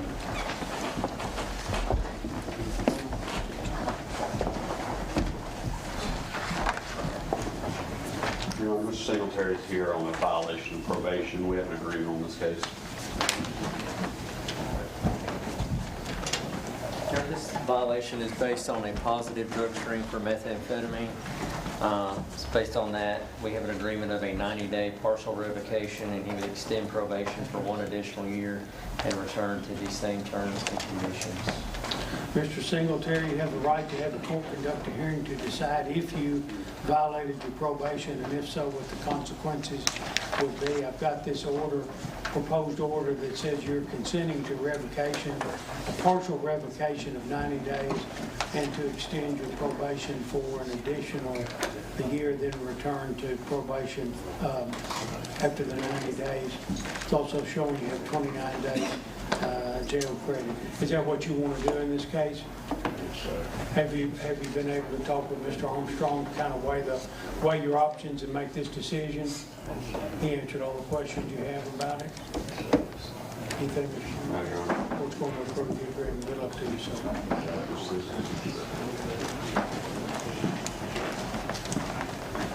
25 CR 11168, Danielle Stevens.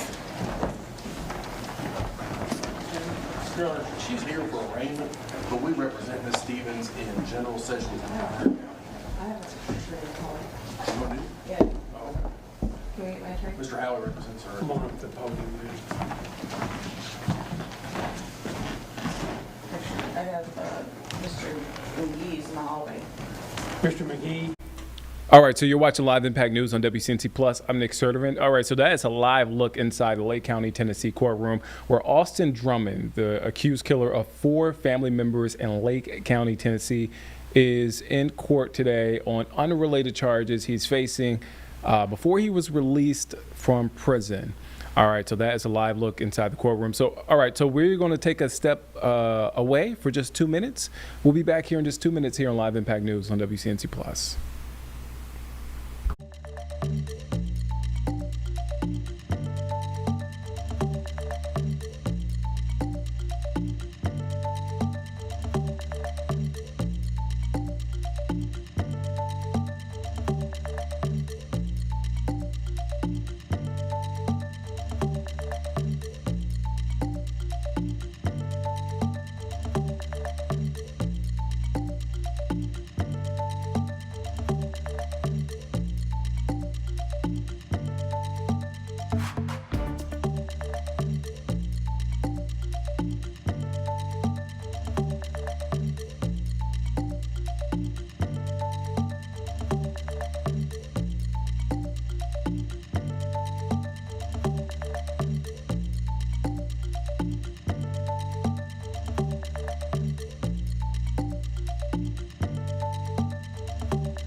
So as I mentioned earlier, we are now day 27 into the federal government shutdown, both sides of the aisle pointing the finger at each other, blaming each other for this shutdown essentially. And so today, related to this and amid this ongoing shutdown, Minnesota Governor Tim Walz tagged $4 million in emergency funding for food shelves. Let's take a listen back into that press conference in case you missed it. Note that we're putting this money in that was bridge us, but The solution to this is, 1, end the shutdown and go back to work. 2, quit scapegoating people who are hungry and making up stories that are not true, and do your job. Because I'm a little bit irritated, and I'll just say it. When I was in Congress, there was a government shutdown. I donated my check to the Open Door in Rochester. I would make a challenge to some folks. If you're getting paid and folks are going hungry, something's wrong. So end this thing now. Minnesotans know and care. The number of volunteers across this state is nothing short of just inspiring, and I'm just incredibly grateful. So Jason, Open Door, thanks for having us. To the network of folks who make this happen, to the mayors, to the representatives who have funded consistently food programs in Minnesota to make sure that our children have what they need. And we know when you do that, it translates into less truancy, it translates into higher graduation rates, it translates into healthier human beings who are then able to contribute. It just makes sense, especially when you know, and you see that food over there, about half the food in this country goes to waste when it's expired. These folks here are making sure that that does not happen, and we get it to people. So really grateful. I'm going to turn it over now to the Commissioner of Children, Youth, and Family, Tiki Brown. Thank you, Governor. All right. Hello, everybody. Tiki Brown, Commissioner for the Department of Children, Youth, and Families. So for many Minnesotans, the $6 a day that they receive in SNAP is the difference between going hungry or just getting by. As you heard today, we know people are incredibly worried about what will happen to their November benefits, and we know how vital these benefits are. We are thankful that Minnesota has invested in our statewide food emergency network, and this infrastructure is what we will lean on to get these $4 million of benefits out to food shelves across the nation. So we have $4 million that will be distributed to the food group. We're incredibly grateful for their partnership. They will distribute these funds to the 300 food shelves across the state. We will utilize the existing Minnesota Food Shelf Funding program that we have, which allows for the buying of nutritious foods and the use of these funding to be used for transportation from the food banks to the food shelves. We will also make sure that we are targeting to SNAP recipients and also attending to the many folks that people are seeing come to the food shelf. So there'll be a $5,000 base for every food shelf and tribal nation across the state, with additional funding that will be added for looking at our SNAP benefits, and then also just looking at the numbers of folks that people are seeing. So the federal shutdown and the Minnesota, we're calling it the Federal Shutdown Emergency Food Support Grant. We'll distribute this as quickly as possible. Our goal is to make sure that these benefits are in people's hands at the food shelf by the 4th, which is when Minnesota's food SNAP and MFIB benefits would traditionally go out. So this is our goal, to get the food out as quickly as possible so that it is in the hands of those for the short-term gap for the vital need that is necessary in Minnesota. With that, I'll turn it back to the Governor. Thank you very much. No, thanks. And grateful, and I would say that both the nonprofits and to our partners across the state, both religious, non-religious, anybody out there trying to make sure that folks have enough to eat, a huge thank you. We're in this together. Be glad to take some questions. Governor, how far does $4 million? Yeah, I might have Jason. Yeah. $4 million helps. Remember that $4 million gets divided up amongst food shelves, so it'll absolutely be enough to help for a small period of time, but it won't make us whole for the impact of this shutdown, especially if it continues to linger. Governor, how much more does the state get, if the shutdown continues? Yeah, Tiki, you want to take that one? What was the question? How much more could the state give? How much more could they give? That's more of a Tiki question. Yeah. Sorry. So what we've done is we've looked at existing funding that we have and been able to redirect it. So we've taken some resources that we have available, which is $4 million. It's not enough to make up the gap of $73 million of federal funds that the state receives every day. But we continue to work with our partners. We know that folks are hosting food drives or hosting different counties have reached out to say, how can we readjust some of our existing funding? Again, this is a small stopgap for what we know is a really big gap that we have in the state. We did receive information from USDA on Friday and Saturday indicating that any funding that we would put into replacing SNAP benefits would not be reimbursed. So that does really change the calculation for Minnesota, and it does really emphasize the importance of utilizing our food shelves and our food bank system. That's a really important point. Not reimbursing us for doing this. It's our money. It's our money they're holding on to in D.C. It's our money that's at USDA. It's our money that people went through the legislature and appropriated it, and it's being held. And now when we're filling this in, they're not going to reimburse us for you. So just to be very clear, this has gone well beyond financial. This is not fiscal. This is a conscious choice to be cruel. And it simply makes no sense. And I think the question is getting at this. Are there other places where we can redirect money and try and get it there? I've asked our team, asked Commissioner Brown to do all she can. But again, this money's not fungible. It's in accounts for a reason. We're managing it the best we can, but it will not be enough. I will say that. It will not be enough.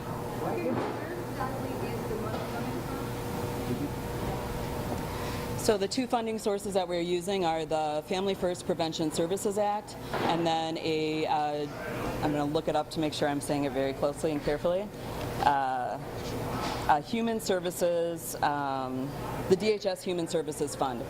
So the Human Services Fund was intended to be used for emergency services. It comes from the Department of Human Services. The Department of Children, Youth, and Families has the ability to utilize those funds, so we'll be using that. That's the majority of the funds.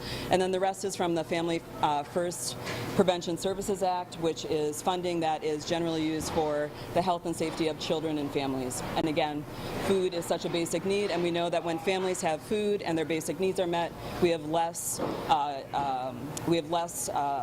movement into the child welfare system. So this is in addition to the fact that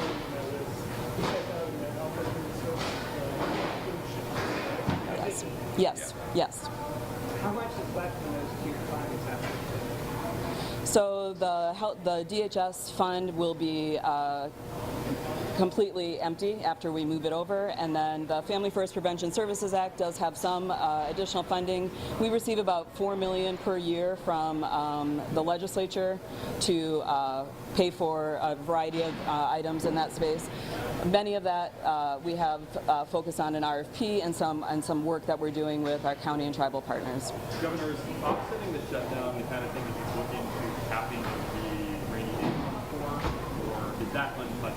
Yeah, it is untouched. It's a little harder, and those obviously for for fiscal responsibility purposes, the legislature has dedicated those. I think the one thing is that this idea of where the legislature appropriates, the money is put in, we need to follow that accordingly. This legislature has been really great about making sure there is some fungibility, some flexibility, but probably not the rainy day fund without going back to the legislature, which at some point, how long this continues, it's day 27.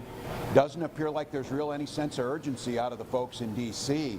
As this continues to go on, it will become much more of a crisis. And it may not feel like a crisis to some folks if you're not depending on all these different services, but it will eventually all start to come home. So we'll see how long this goes on, but it would be one where we would go back to our legislative partners and try and get some assistance. Governor, to that point, what capacity does the state have to help out if this drags on, say, for another month? Yeah, it becomes harder. The ability of the state, the question to be able to backfill in a shutdown becomes harder and harder because we don't get our reimbursements. And then the decision that you heard Commissioner Brown say is we go ahead and give it. We have to be very cautious about once we spend it, there's no reimbursement coming back from the federal government because our responsibility to balance the budget and be accountable. The state can do, and Minnesota, as I think we all know, probably the most generous of the states, we've got some ability to protect our people, but I think some of you saw it today, the LIHEAP, the heating assistance, doesn't apply to propane users, doesn't apply for some of our heating oil users. So those folks are going to be left out there with no heating assistance coming, and they're not protected by the no shut-off rule. So we're concerned about that, trying to figure it out. But I think the biggest thing is we have a federal system, that we're all in it together, that we help other states when they need it, but we have a situation where they are trying to divide us amongst ourselves. They're trying to provide specific aid to states that they like at the moment, which is absolutely unconscionable. We would, and the state of Minnesota would do whatever we could to help folks, whether they're in Texas or whether they're in Iowa or whether they're in Massachusetts. States being left on their own is an untenable situation. Either that or give us our money back. Give us our federal money back and we'll deal with it. Is there a point in Congress to get back to work? Yes. Does that include Democrats, and do you think it's time for them to compromise and reopen the government? Republicans have the presidency, Republicans have the Senate, and Republicans have the House of Representatives. President Trump has said if there's ever a shutdown, it belongs to the president. So no, I'm not going to take the frame on this. The Democrats are there making sure when they open up, they don't give tax cuts to the wealthiest or build a damn ballroom, that they don't cut the subsidies, the enhanced subsidies to the ACA, that you already saw what would happen to a family making $80,000 a year. So the responsibility is amongst the Republicans to recognize that the American people are not with them on this issue. They're not with them on the cuts, and Democrats have said all along, we would be glad to come back, but you need to make sure you're protecting the subsidies around the ACA, because that's where the vast majority of Americans want. So this is not a both sidesism. This is owned by the Republicans. It is owned by their ability to want to have anything their way. They've got a president that is pulling money back that was appropriated by the legislature, which these legislators, I know, I'm glad they are, would be horrified by that idea, giving up their authority as an independent branch. So I know Democrats are ready to go. I know they're ready to come back and do this. They're ready to come back and protect things that had passed the legislature. They are not willing to come back and let an authoritarian president do whatever he wants. The people are going to be lined up out here to get food, and we're talking about a damn ballroom. Don't lose the plot. Don't lose the plot of what's going on here. Is there a Just a point couple in more this on topic, or Sure. if anyone who Is there a has point in that this as a shutdown where you would call a special session in the legislature to deal with the impacts that are happening in the shutdown? Well, and we said that early last year, that if that happened or if things came to that or what was going to happen because of the tariffs, I think it's always a possibility, but I think all of us are witnessing on something that is overwhelmingly supported by the public. We can't get the Republican legislators to agree to come back and have an honest debate around gun violence. So I think this one would be even more difficult maybe to have them come back and have a debate about a federal government that has left states short, and we need to do some help. But I think you have to leave it open, because I am deeply concerned that the most vulnerable amongst us, as it always is, are going to feel this first, and they're going to feel it starting Saturday. How long do you think Democrats should hold out for that ACA? As long as it takes, because the public's not with them. The public's not with the Republicans on this. They created this. This is a totally man-made catastrophe, and to give in now, so we have a shutdown, we lose all our funding, and we had a 56% increase to people's health care because they decided this. I remind everyone, it was on that escalator in 2015 that Donald Trump said health care is easy and I will fix it on day one. Where's the plan? Where's the plan? You know where the plan is? It's the ACA that brought down costs for people, that got rid of pre-existing condition barriers, that made sure our children had access to mental health care, all of the things necessary. So this is one you can't lose. You have to push back on it, or we lose all of the gains that we've made as a country. What about how did the state kind of get the decline in sexual assault allegations that Minnesota prisons last year in a recent DOC report? I am not familiar with the report right now. I've not gone through it. We'll check with you on it. Yes? Gone to Noam's visit and kind of her alleging that you've been non-cooperative. Well, that's untrue. I've sat in front of Congress for 8 hours and said that. I do not run ICE. She does, on her private jets. I see ads for $50,000 in student loan forgiveness if you'll join ICE. We're looking for teachers and nurses. We're looking for folks that would like to run a food bank and things. So every everything coming out of DHS right now is about theatrics. It's about a media hit or whatever. My guess is she's probably here on personal business and used it as a way to pay for it by having a press conference that had absolutely nothing factual and nothing new. So we'll continue to follow the federal laws, we always have.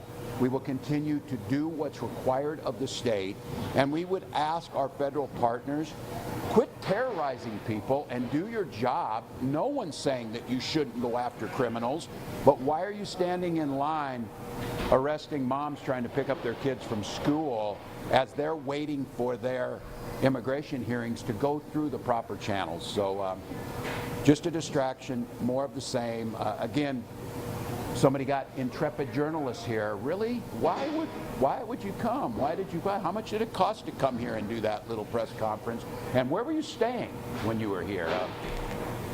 There's a little work to be done. We'll wrap it there. Thanks, everyone. Thanks, everybody. Sure.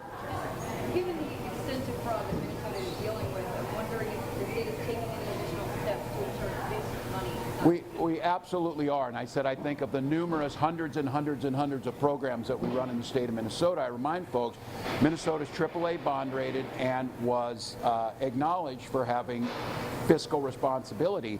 We do know that we've got criminals, we do know that we have crime, and these programs have the safeguards into it.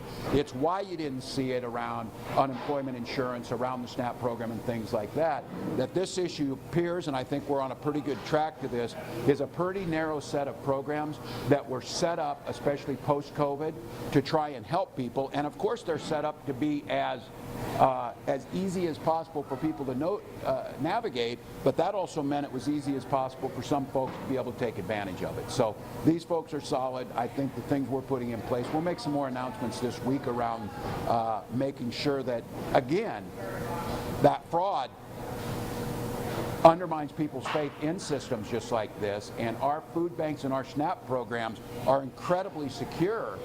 Working with federal partners, working with counties, we need to make sure that's the case. So it's a great question. It's one we feel very strongly about, and I think what you'll see is this will get out. So, All right, thanks, everyone. So thank you all. We're gonna wrap it there. Thank you. Thanks, everybody. All right, so that is a press conference from moment to go with Minnesota Governor Tim Walz announcing $4 million to Minnesota food shelves amid the federal government shutdown and amid a potential halt in federal food aid with the shutdown. All right, so we're going to take a quick break. We'll be back here in just 2 minutes here on Live Impact News on WCNC Plus. Actually, we are not going to take a break. Let's head over to a press conference that happened earlier. Baltimore and Chicago mayors held a roundtable regarding everything that's been happening from federal deployment to crime in their cities. So we heard from Chicago's mayor, that is in Play Deck 2. Chicago's mayor and Baltimore's mayor. So let's take a listen into what they had to say. I'm joined. It's so great to be joined by my brother Mayor Brandon Johnson, all the way from Chicago. We are so happy this Bears let us get off the snide yesterday. Thank you very much. We're still alive, everybody. We're only 2 games back because the Steelers wet the bed again. So we're going to Miami. I want to encourage everybody to go to Miami and stay through Halloween. Have some fun in Miami. But today, though, we do get to talk about something that we do agree on deeply, and that's the importance of community-based public safety strategies, because as we know, we have to have a complete and comprehensive approach to dealing with public safety and gun violence in particular, because there is no one solution to dealing with that disease. And as someone who grew up in Baltimore, in the 80s, 90s, and now what they call the aughts, the 2000s, during the height of zero tolerance policing and stop and frisk, we know that those strategies didn't make the city safer. If you just look at the numbers, and the numbers, as I always say, don't lie, we were arresting close to 100,000 people a year in a city that had 600,000.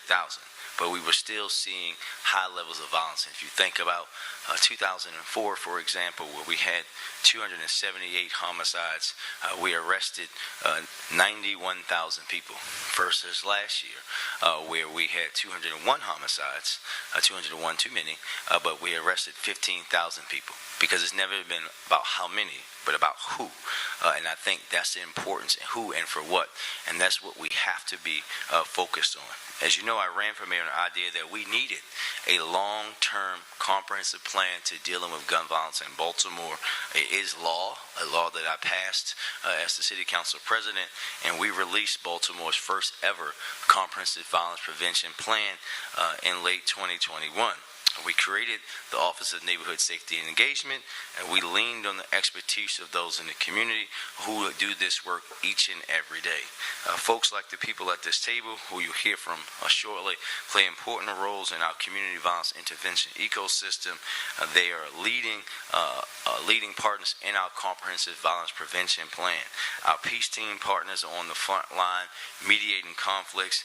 Our ROCO partners who offer life coaching and mentorship and everything else to those who want to change their lives. Our hospital-based partners who offer resources and support to those who seek medical care after being shot, and so many others.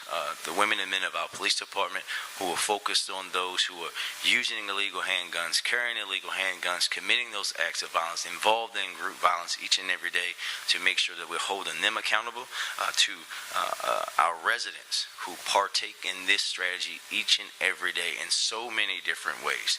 And we are seeing so many great results, and we're not celebrating those results, as I always say. We are just recognizing that we were in another place where a few years ago, many of you, the conversation that we had every single day was about when the city was going to, one, start to achieve that goal that we set of reducing homicides by 15%, and two, when we were going to not have 300 homicides in a year.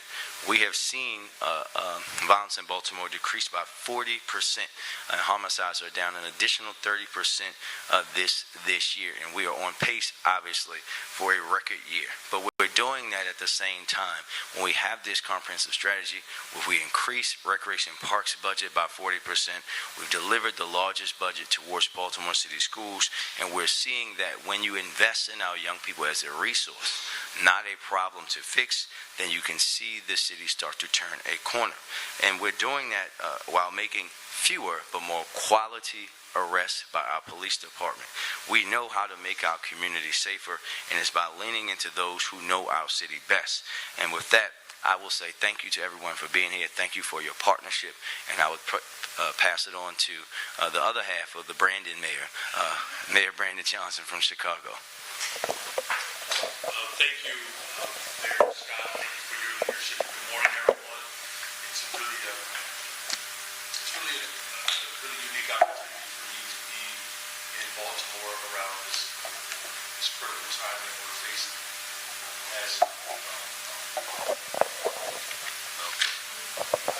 There you go. Is that better? Good morning, everyone. It's really a great opportunity for me to be with my colleague, Mayor Brandon Scott of Baltimore, particularly at this critical time in our nation's history, as I believe we're all coming together collectively to build safe and affordable communities. And I'm looking forward to today's conversation to have a deeper understanding of the work and the investments that you all are making here in Baltimore. We're taking the same approach. The full force of government has to participate in order to build safe and affordable communities. As Mayor Scott indicated, in the 90s in Chicago, year after year, we're looking at 800, 900, almost 1,000 homicides annually, and the police force was as large as it has ever been. And so we know that policing alone is not the full strategy to build safe communities. And with many of the investments that we've made, from youth employment, mental health support services, investing in CVI, our community violence intervention workers, and then of course retooling our Detectives Bureau so that its approach was far more comprehensive and bringing closure to matters that of course have led to violence and despair. Just this past summer, we had the fewest amount of homicides since 1965, the safest summer in 60 years.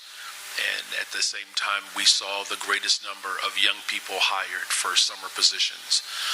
So we see the advantage of investing in people and taking a more comprehensive, holistic approach towards community safety. And again, this morning, I'm looking forward to just hearing from all the respective divisions as well as the community partners that have leaned in to provide such great results here. And as I'll close with this, one homicide, one shooting. All right, so that is a roundtable from earlier in Baltimore with Chicago and Baltimore's mayor. They're talking about crime and public safety. All right, so we want to get away from that, and we want to head back now to Lake County, Tennessee. We showed you inside the courtroom earlier. So now we can see, in fact, that Austin Drummond, the accused killer of 4 family members in Lake County, Tennessee, is in court on unrelated charges he's facing before he was released from prison. Let's take a listen into what's being said. Execution of final judgments after the court has already imposed a sentence. And that is the very title of Chapter 23 of Title 40 is execution of judgments. The state is asking the court to take someone who is presumptively innocent and has not been convicted of a crime, is not serving a sentence, all of his prior sentences have expired. They want the court to take somebody who's not serving a sentence, who's a pretrial detainee, and take him to the Tennessee Department of Corrections and put him in prison. And the only legal authority for that proposition is a statute that doesn't apply to pretrial detainees. It's clear from the context of the statutory provisions cited by the state that it has nothing to do with this case. And we would cite I believe it's State versus Gray, which also supports our reading of the statute at 602 Southwest 2nd, 259. So, again, I'm happy to hear what they have to say and their accusations of how they say Mr. Drummond has been behaving in the Obion County Jail. But, I mean, local sheriffs and local jails deal with allegedly misbehaving inmates every day in our state, in our country. And that has never been enough to send them straight to prison. I mean, they can charge him with a new crime if he committed a new crime while he's in jail. They can discipline him for violating their disciplinary rules. They can hold it against him in terms of sentencing credits and privileges. But you can't put a man in prison before he's been sentenced, and that is exactly what Mr. Drummond is. So the state's asking the court to do something we respectfully submit the court does not have the authority to do, and if that happens, the defendant will be asking for permission to file interlocutory appeal. Thank you. Yes, sir. Call your first witness. Sheriff Carl Jackson.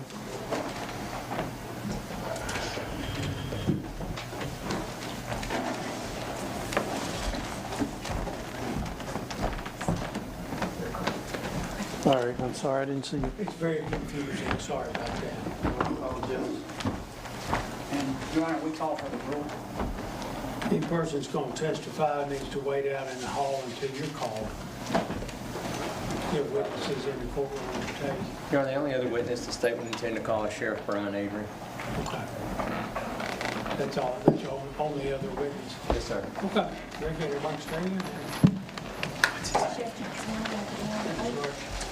You solemnly swear affirm testimony you're about to give is the truth to help you God?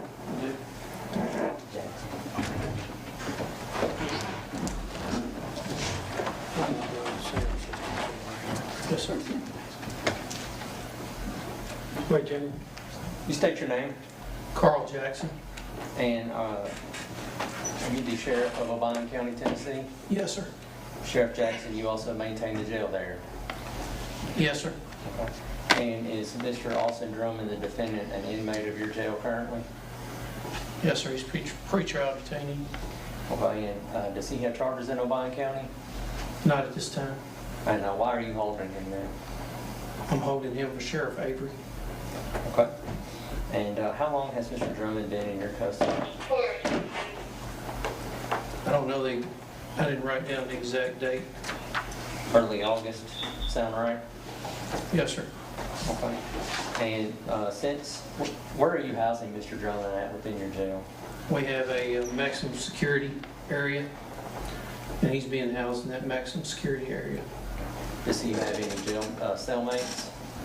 No, sir. And since his incarceration in the Obion County Jail, has he been disruptive? Objection, he calls for hearsay.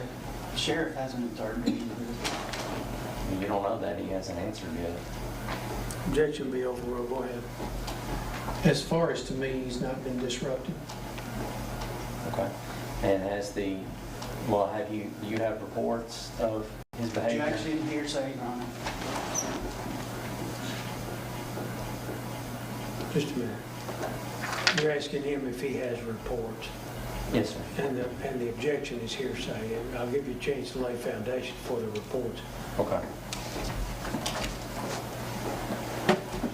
Who monitors Mr. Drummond? Well, I would have to say that all our correctional officers do. Throughout different shifts? Yes, sir. Do you personally go back into the jail? Not that often. Okay. And have you observed anything of Mr. Drummond's behavior? Mr. Drummond has never been disrespectful to me. Okay.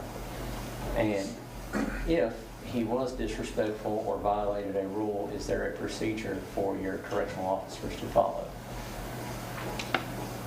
Yes. Okay, and what is that? Well, they would either be written up or sent to a D board. Okay. And who presides over the D board?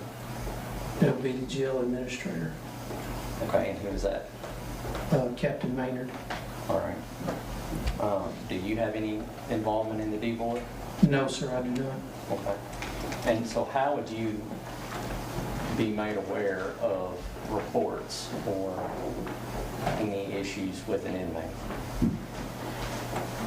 Anything that comes to my attention would be made through Captain Maynard and reports. I mean, I can save the court some time. Be quite frank, if you want testimony that's not a hearsay testimony, Captain Maynard would be the better person. I think that let's let the general ask for that. I'm sorry. Is Captain Maynard here today? He is here today. Aaron, we got to send him step out. I think he has done so. Okay. He's not present in the courtroom at this Your Honor, time. he stayed in when we called for the rules.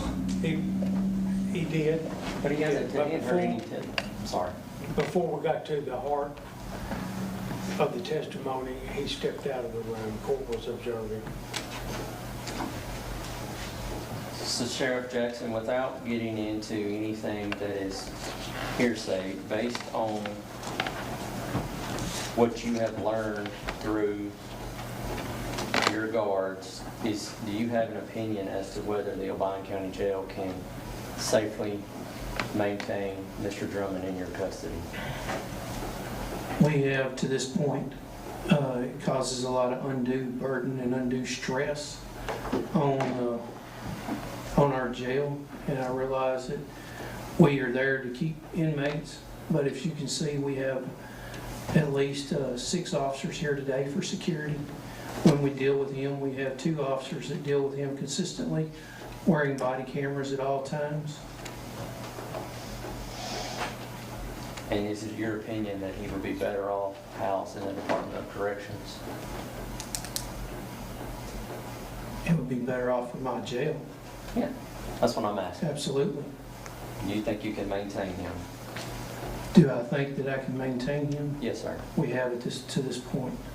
Do you anticipate being able to continue doing that? I anticipate starting to lose correctional officers and having to replace correctional officers due to this particular inmate. Thank you. I'll pass the witness.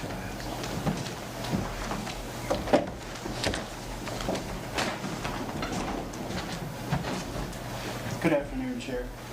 Good afternoon, sir. Just so recap your testimony. You're concerned that you may lose personnel if you have to continue housing Mr. Drummond, I am. and you think it would be better off for the jail without him? Absolutely. And it's an undue burden and stress for you to have to have so many officers come to court. Yes, sir, it's costly.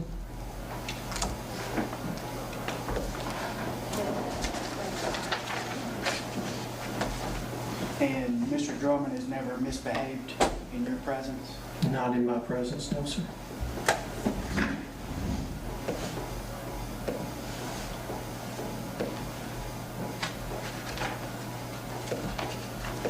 No further questions.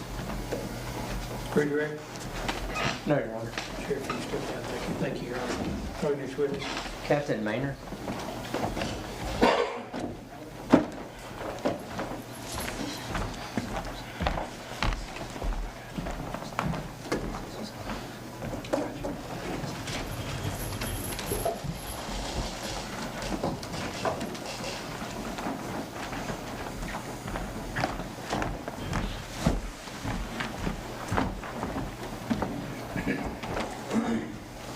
You solemnly swear affirm the testimony you're about to give is the truth, so help you God?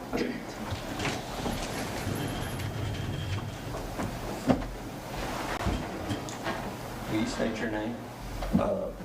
Mitchell Maynard. And Mr. Maynard, where do you work? I work at the Elbine County Jail, and there's a captain there. Let's get him to spell his last name, please. Yes, sir. Will you spell your last name? Maynard. Thank you. Yes, sir. And Mr. Maynard, are you familiar with Austin Drummond? Yes, sir. How are you familiar with him? He's one of the inmates that is in our facility. Okay. And are you aware of some of his behavior since he's been in your facility? Yes, sir, I am. And how are you aware of his behavior? Well, several ways. The first way would be write-ups, and also Objection, hearsay. How's that hearsay? He's relying on write-ups to prove misbehavior, write-ups that I can't see or cross-examine. not finished. Okay. Why don't you lay a foundation for whether or not they keep those kinds of records in the course of their activity? Yes, sir. Do you, Captain Maynard, will you describe the disciplinary process as it relates to any inmate, not just Mr. Drummond? There's several different ways. It could be a write-up. Mainly any incident that occurs with an inmate is, I wouldn't necessarily a write-up, but documentation. Okay, and how is it documented? It is documented by the officer who was involved in that incident. Okay. And do they have a duty to record that information? Yes, they do. Okay. And is it saved or preserved somewhere? Correct. And where is that? It is in our system called ISOMS. Okay. And they do this in the regular course of their activities as Yes. correctional officers? Yes, sir. Okay. And are you the individual that is the custodian of those records? In other words, you have access to them, you're tasked with reviewing them, keeping them, those types of things? Yes, sir. I get those records daily. Daily? Yes. And you go through them, you look at them, review them, those types of things? Yes, sir. And have you personally seen anything of Mr. Drummond, or do you rely strictly on those records? I personally have to deal with incident with Mr. Drummond, yes. Okay, and what incident did you have to deal with on Mr. Drummond? There was an incident with feces on the wall inside the cell and also the door. Okay, and what day was that? That day,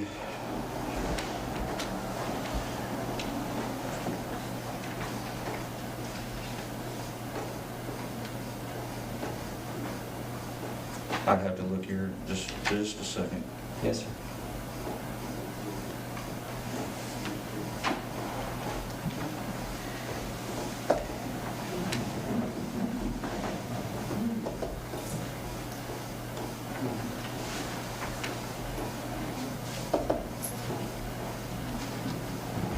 That would have been on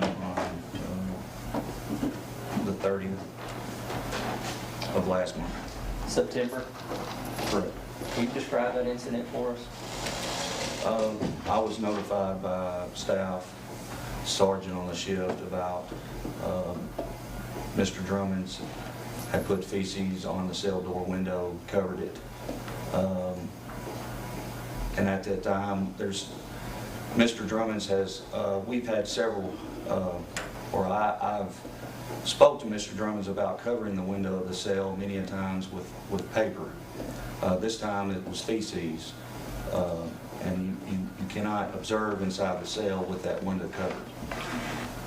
So when I was notified about the feces covering the window, I've immediately set up some staff and basically moved him to a different cell, and of course had to clean that cell.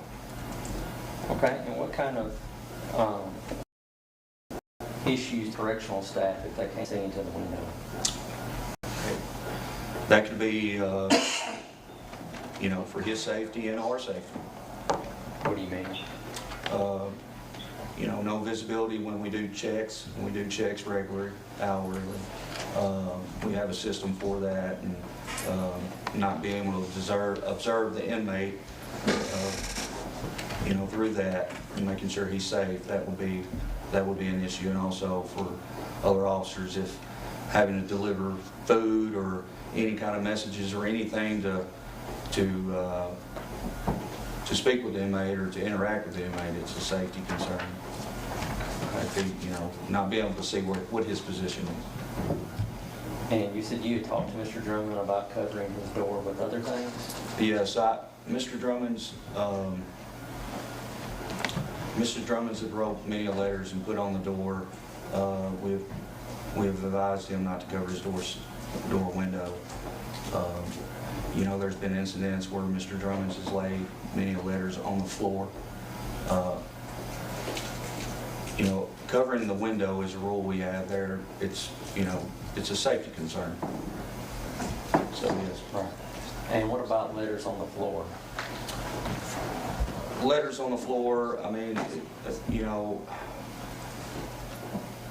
throwing other correctional officers off their job, trying to, I would say, mislead them. And all right, folks, we've been listening in here to a court hearing regarding Austin Drummond, who is accused of killing 4 family members in Lake County, Tennessee, several months back. This is apparently unrelated charges that was from his prior conviction or prior release from prison. I want to turn now to another court appearance here, and this is regarding the killing of Turning Point USA founder Charlie Kirk. Tyler Robinson is appearing in court. This will weigh defense motions ahead of this hearing on Thursday that's set to happen. Robinson, of course, as we've shared, facing multiple charges, including aggravated murder, obstruction of justice, and witness tampering. So we've been watching in on some of the proceedings here. It looks like the judge is making some sort of announcement. So we'll go ahead and listen in, and we may pivot back to Tennessee, depending on what the situation is.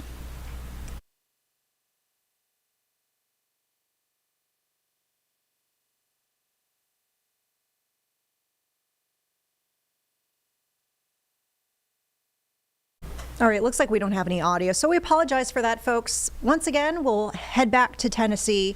We've got the accused killer of 4 family members in Lake County appearing in court, Austin Drummond.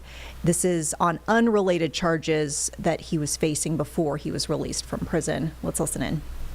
There is, but we have limited, such as writing paper and that nature, kind of cut back on certain things so we can mainly get at a point where we can say, okay, you can start having this, So we're working on that.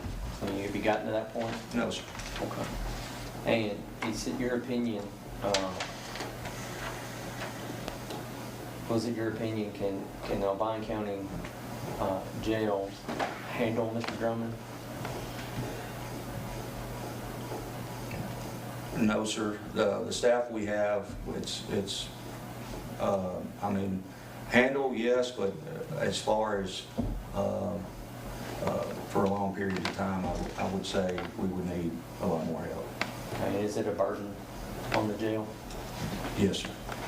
Is there anything else you'd like to tell us about? No, sir. All right, pass the witness. Good afternoon, Captain Maynard. Good afternoon. All right, indeed, we do have audio now for the Tyler Robinson hearing. Once again, the man accused of killing Turning Point USA founder Charlie Kirk. The judge is speaking here. Let's listen in. Sheriff's Department. Consistent with that rule and with the defendant's agreement, the court has considered the substance of the state's opposition and the memorandum prepared by the court security director that was attached to it. Going forward, if either party has a security concern specific to this case, they may present evidence from the Sheriff's Department by affidavit, declaration, exhibit, or testimony. This order does not limit the Sheriff's Department's ability to coordinate with the court or otherwise act as authorized by law. Turning to the motion to appear in civilian clothing and without physical restraints. The parties agree that during trial, a defendant has a right to appear in civilian clothing and that any restraints must be concealed from the jury. Mr. Robinson now seeks to extend those rights to all pretrial proceedings. The court considered each request separately. In relation to requests to appear in civilian clothing, Mr. Robinson asks to appear in civilian clothing at all pretrial hearings. He argues that the extensive media coverage of this case creates a real risk of prejudice if the public and potential jurors repeatedly see him in jail attire. The state, the Sheriff's Department, and the court security director opposed the request, arguing that jail clothing assists with safety and identification. The court has balanced these competing concerns. The case has attracted extraordinary public and media attention. Images of Mr. Robinson in jail clothing are likely to circulate widely and influence prospective jurors. Given the scale of that publicity, the risk of prejudice is significant. However, Mr. Robinson's, let me see here. As previously stated, Mr. Robinson sits before this court presumed innocent, and that presumption remains unless and until each element of every offense charged against him is proved beyond a reasonable doubt. To date, this has not occurred, and the presumption of innocence remains. Balancing these factors, the court finds that Mr. Robinson's right to the presumption of innocence outweighs the minimal inconvenience of permitting civilian attire, and Mr. Robinson shall be dressed as one who is presumed innocent. Accordingly, the defendant's request to appear in civilian clothing for all pretrial proceedings is granted. Defense counsel is directed to coordinate with the jail to ensure that this order is implemented, and the court further orders that if the clothing be provided 72 hours prior to any hearing. To the second request to appear without physical restraints, Mr. Robinson also requests to appear unrestrained during pretrial proceedings. He argues that visible restraints would prejudice potential jurors, undermine his dignity, and interfere with his ability to communicate with counsel. Rule 3-414 sub 9C of the Utah Rules of Judicial Administration requires that all in custody defendants be restrained unless otherwise ordered by the court. The court recognizes that Mr. Robinson has no criminal history and no record of misconduct while in custody. However, the charges he faces are extraordinarily serious, carrying potential penalties of life imprisonment or death. The safety of Mr. Robinson, the attorneys, court staff, and the public must remain the court's highest priority. The emotional nature of these proceedings also raise the risk of disruption. Given these factors, the defendant's request to appear without restraints is denied. The court directs the Sheriff's Department to conduct an individualized assessment and use restrictive restraints necessary to maintain safety. If those restraints impede the defendant's ability to communicate with counsel or take notes, counsel may renew the motion. I wish now to also address the decorum and media restrictions. To mitigate any potential prejudice, the court will amend its standing decorum order.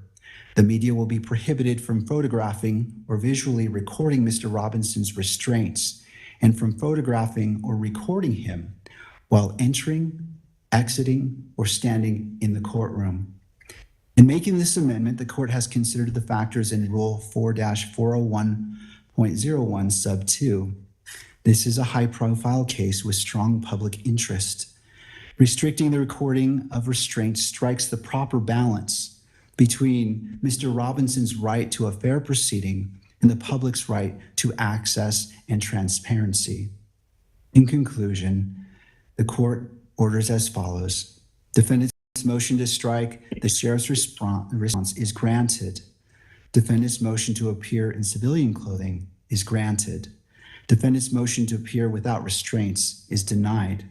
The standing decorum order will be amended to prohibit any visual recording or photography of the defendant's restraints or of the defendant entering or exiting the courtroom. This constitutes the order of the court, and a written order and ruling will be published shortly. Both defense and prosecution have stipulated to vacate the October 30th hearing. Additional time is needed to complete discovery and to file motions addressing whether non-evidentiary hearings should be conducted virtually, whether to impose any blanket restrictions on cameras in the courtroom, and any other motions that may arise. This matter is set to return before the court on January 16th, 2026 at 1 p.m. and again on January 30th, 2026 at 1 p.m. Both hearings will be heard and held in person with Mr. Robinson present to address these issues. And that concludes the order of this court. Counsel, thank you for being here. Mr. Robinson, we'll see you on January 16th and January 30th at 1 p.m. Court is now in recess. Thank you.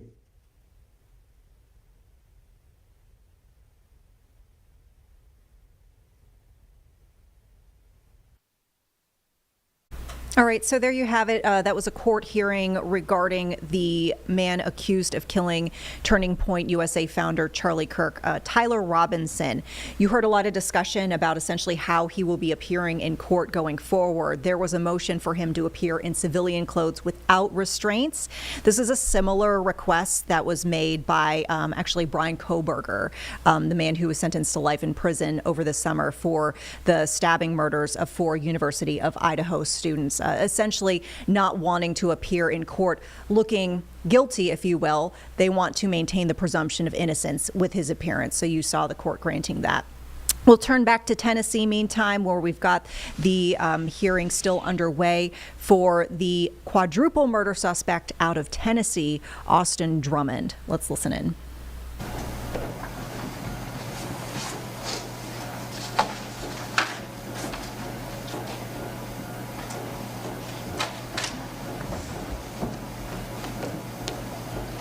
I believe when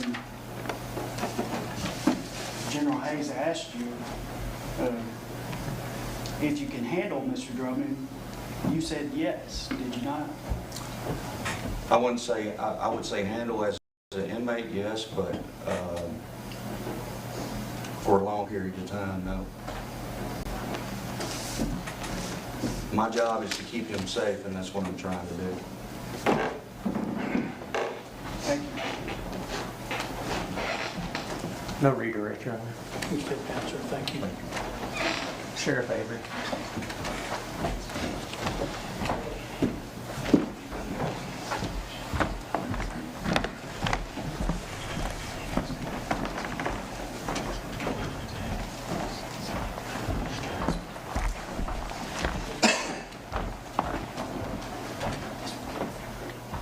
You solemnly swear affirm the testimony you're about to give is the truth, so help you God? I do.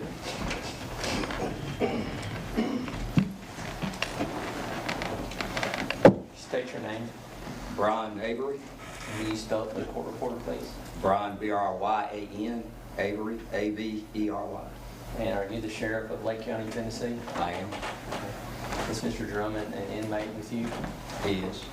Okay, but he's not housed in your facility, is that right? That's correct. Where is he housed at?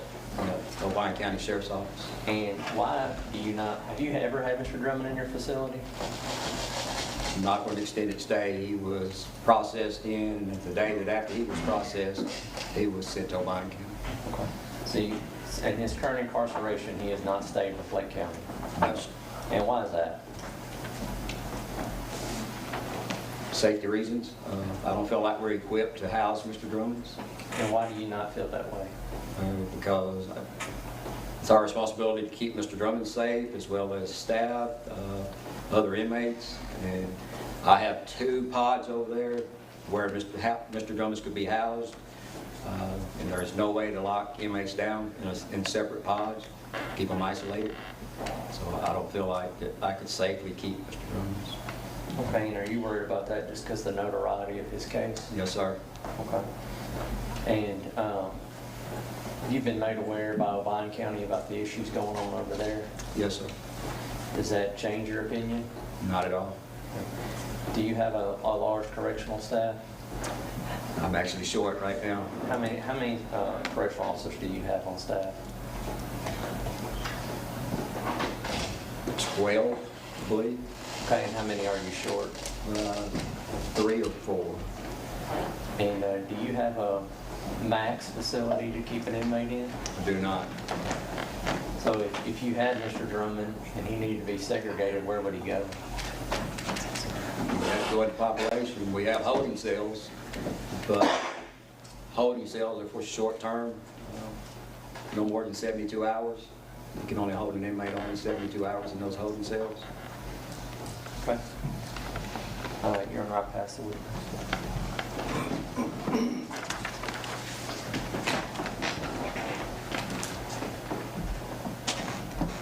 Your Honor, I don't have any questions for the sheriff.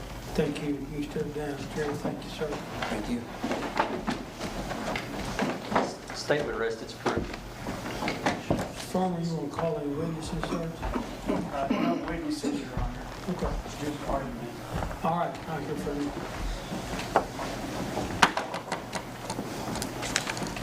Anybody got a copy of the statute? I tried to pull it up a moment ago and I was unsuccessful. I just have a digital Judge, copy. I've got the If you don't mind me reading it, can I read it real quick before you go? Yes, sir. I won't look at anything else on your computer. walk up there. He doesn't want to come up here. It's in chapter 23. Just click, yeah, go ahead. Pull it up for me if you will. Thanks, that's what we're going to say.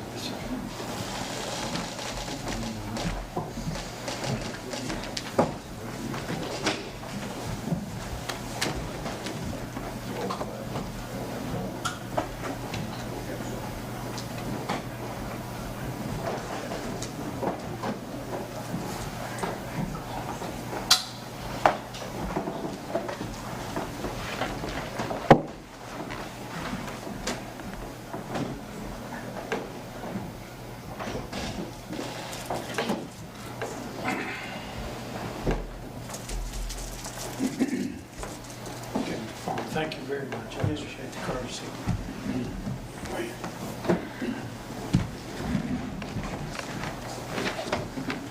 All right, Mr. Haynes. Your Honor, the state would ask you to grant its motion and order the transfer of Mr. Drummond to the Department of Corrections pre-trial for safekeeping reasons. We did cite in our motion Tennessee Code Annotated 4023-107 that Your Honor has just read.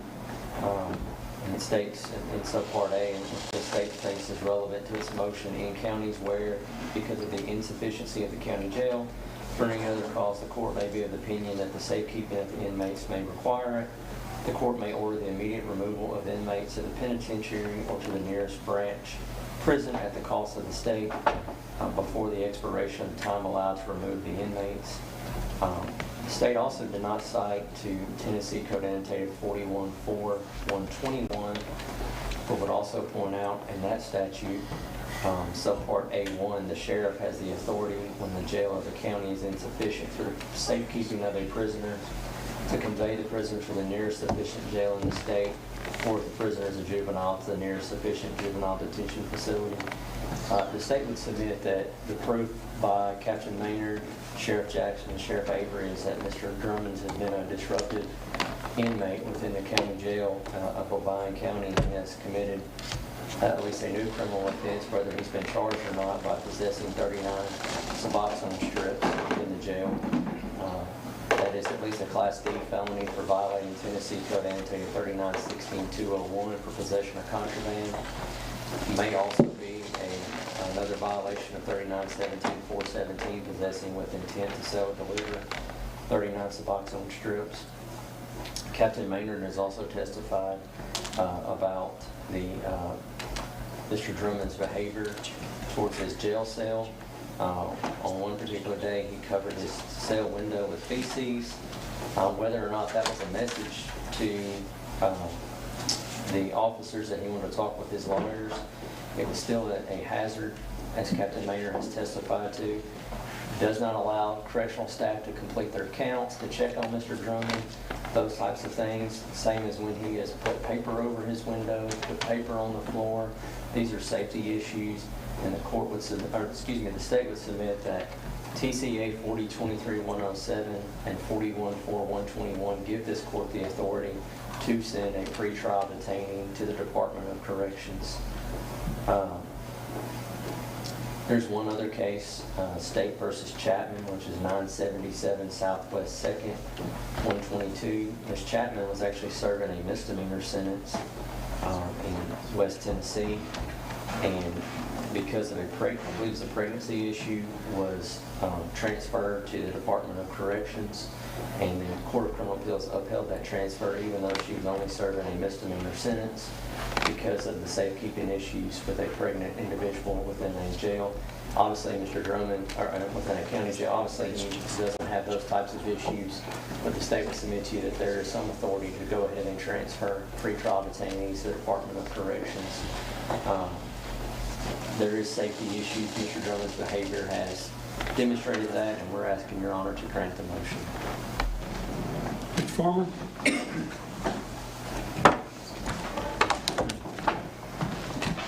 Thank you, Your Honor. Your Honor, I'll be as brief as I can. It should be pretty brief.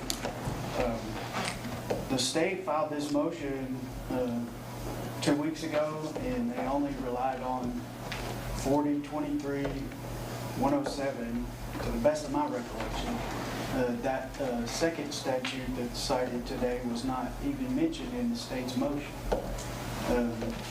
I thought we were here, and the state's motion suggests that we were here to decide whether the court has authority and should exercise any such authority under 4023-107, which, as we argued, is about the execution of final judgments of sentence by the court, and the authority that the court has to expedite the process of transferring a convicted and sentenced defendant to the custody of the Tennessee Department of Corrections. Again, that is not a proper interpretation of that subsection of Section 107, Chapter 23 of Title 40. This new statute that's cited for the first time today with the pregnancy language is talking about moving pretrial detainees from one county jail to another county jail. It's not talking about taking a presumptively innocent pretrial detainee and putting them in the custody of the Department of Corrections in a prison. Prisons are for people who have already been found guilty beyond a reasonable doubt or pleaded guilty and been given a final judgment and sentenced by a court. And one thing that stands out about the state's motion and the evidence today is We haven't heard one thing whatsoever from the Tennessee Department of Corrections. And none of them have come into this court to indicate where it is they're taking my client if they take him.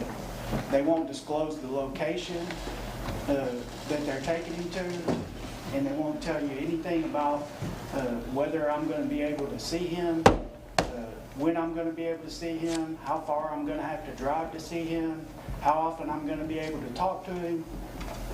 And apparently from what he wrote on the window, he thinks that's a problem.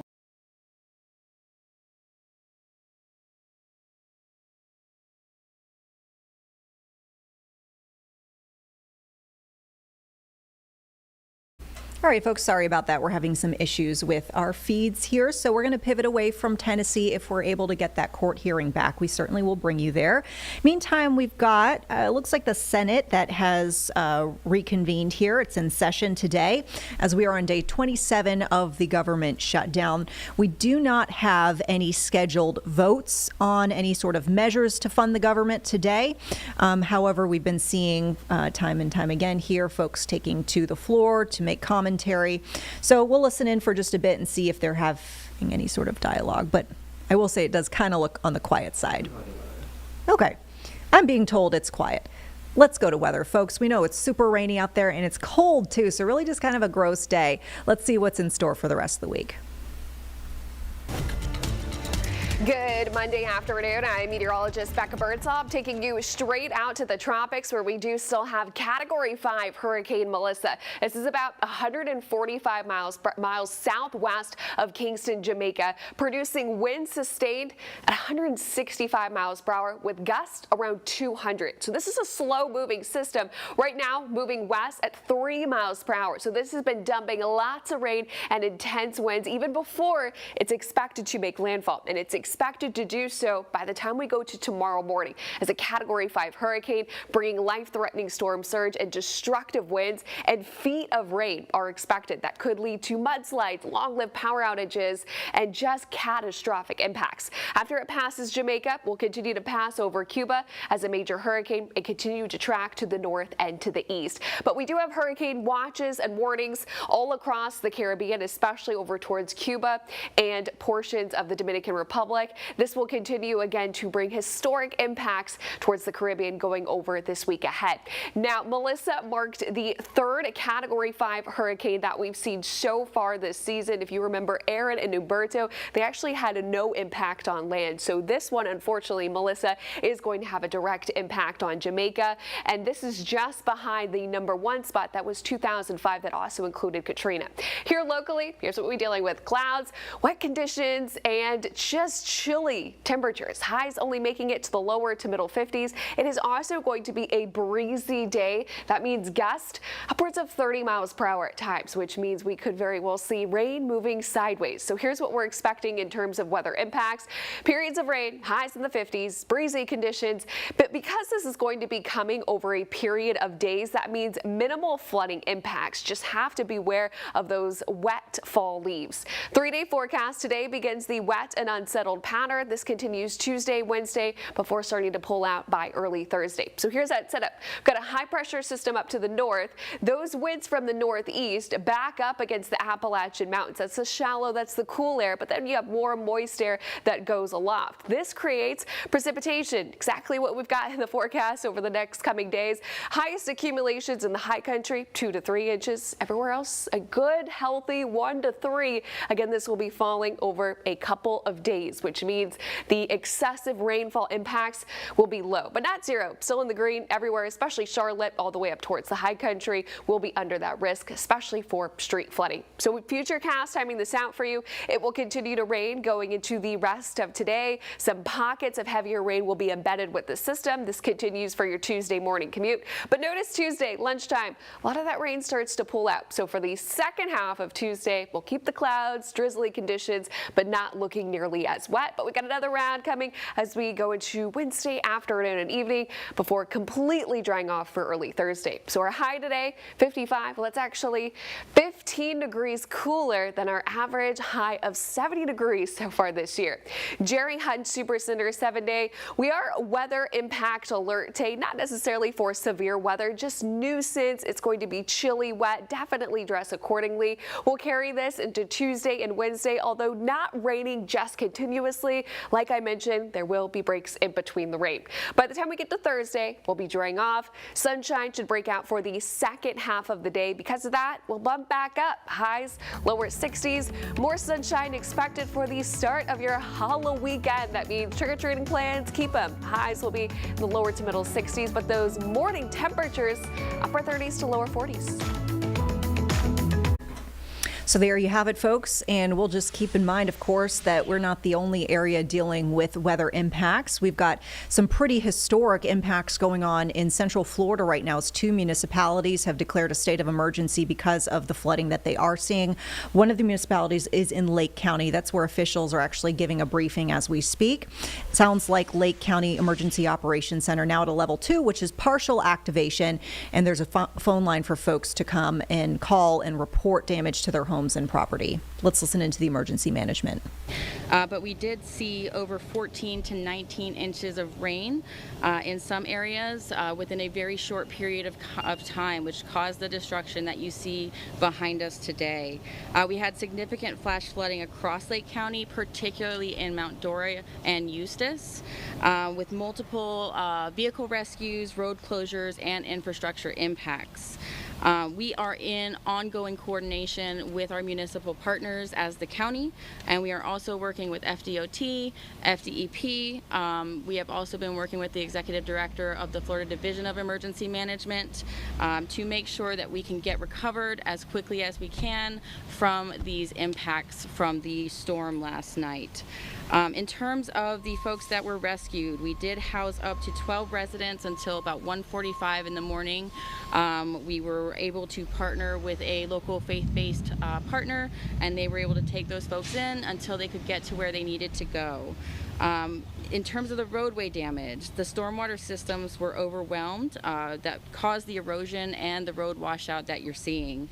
Donnelly Street was completely destroyed because of these 19 inches of rain, and it will remain closed until further notice. Wolf Branch was also affected, so that is between Round Lake Road and Britt Road. Round Lake is currently open, but it does have water on it, so please use caution. In terms of our critical infrastructure, wastewater, reclaimed water, and drinking water systems all sustained damage. The entire city of Mount Dora is currently under a boil water notice. It does take about 48 hours for lab testing to confirm that that water is safe again, so please be patient as that process works itself out. Drinking water service is restored citywide, but that boil water notice does remain in effect. Wastewater line options are being assessed. Reclaimed water systems remain offline or limited. There is significant repair time that's associated, it's mostly due to parts shortages and systems damage. So again, we're working with our municipal partners, and they are working very hard to make sure that this gets repaired as soon as possible. Again, we experienced complete washouts and mass system failures due to this heavy rain. Waterman Village had a stormwater breach that contributed to the Donnelly Street collapse, and combined with stormwater flow and downtown, it just got overwhelmed in the drainage network. Sediment analysis actually is showing that Donnelly Street was about 6 to 8 feet underwater at the peak flooding, which caused a lot of this damage. As of right now, because of the street closures, all of the downtown Mount Dora businesses are being affected. We are working with our business partners and again state partners to make sure that we are assisting those businesses to the best of our capabilities. And that is the update that I have to share about the collaboration and coordination we have as an ongoing response to this incident. And now I will introduce Congressman Randy Fine.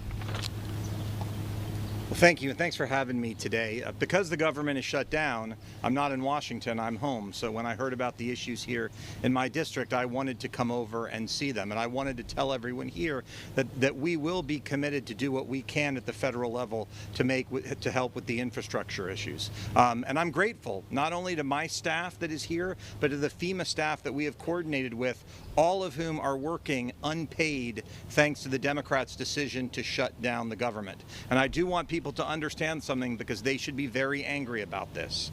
If your home was flooded and you had federal flood insurance, FEMA is closed because Democrats have voted 12 times to keep the federal government closed in order to give free health care to illegal immigrants. But when we talk about the damage that they are doing to regular Americans, we can see it today. So what I would tell people to do is, if you're having a problem with your federal flood insurance because the lines are not open, they are not operating today, the federal flood insurance program is not working, they can call my office and we will try to help them as best we can. Again, with my staff that is working, as all federal government employees are, working without being paid. But I want people to know that we are committed to working with Lake County, with the city of Mount Dora, the city of Eustis, to make sure they, once the government reopens, if the Democrats ever choose to reopen it, to make sure that they have the resources that they need to respond to this disaster. And hopefully we can finish this before God rains on us again. Thank you. Who's next? All right, as was stated, we had some significant rain damage.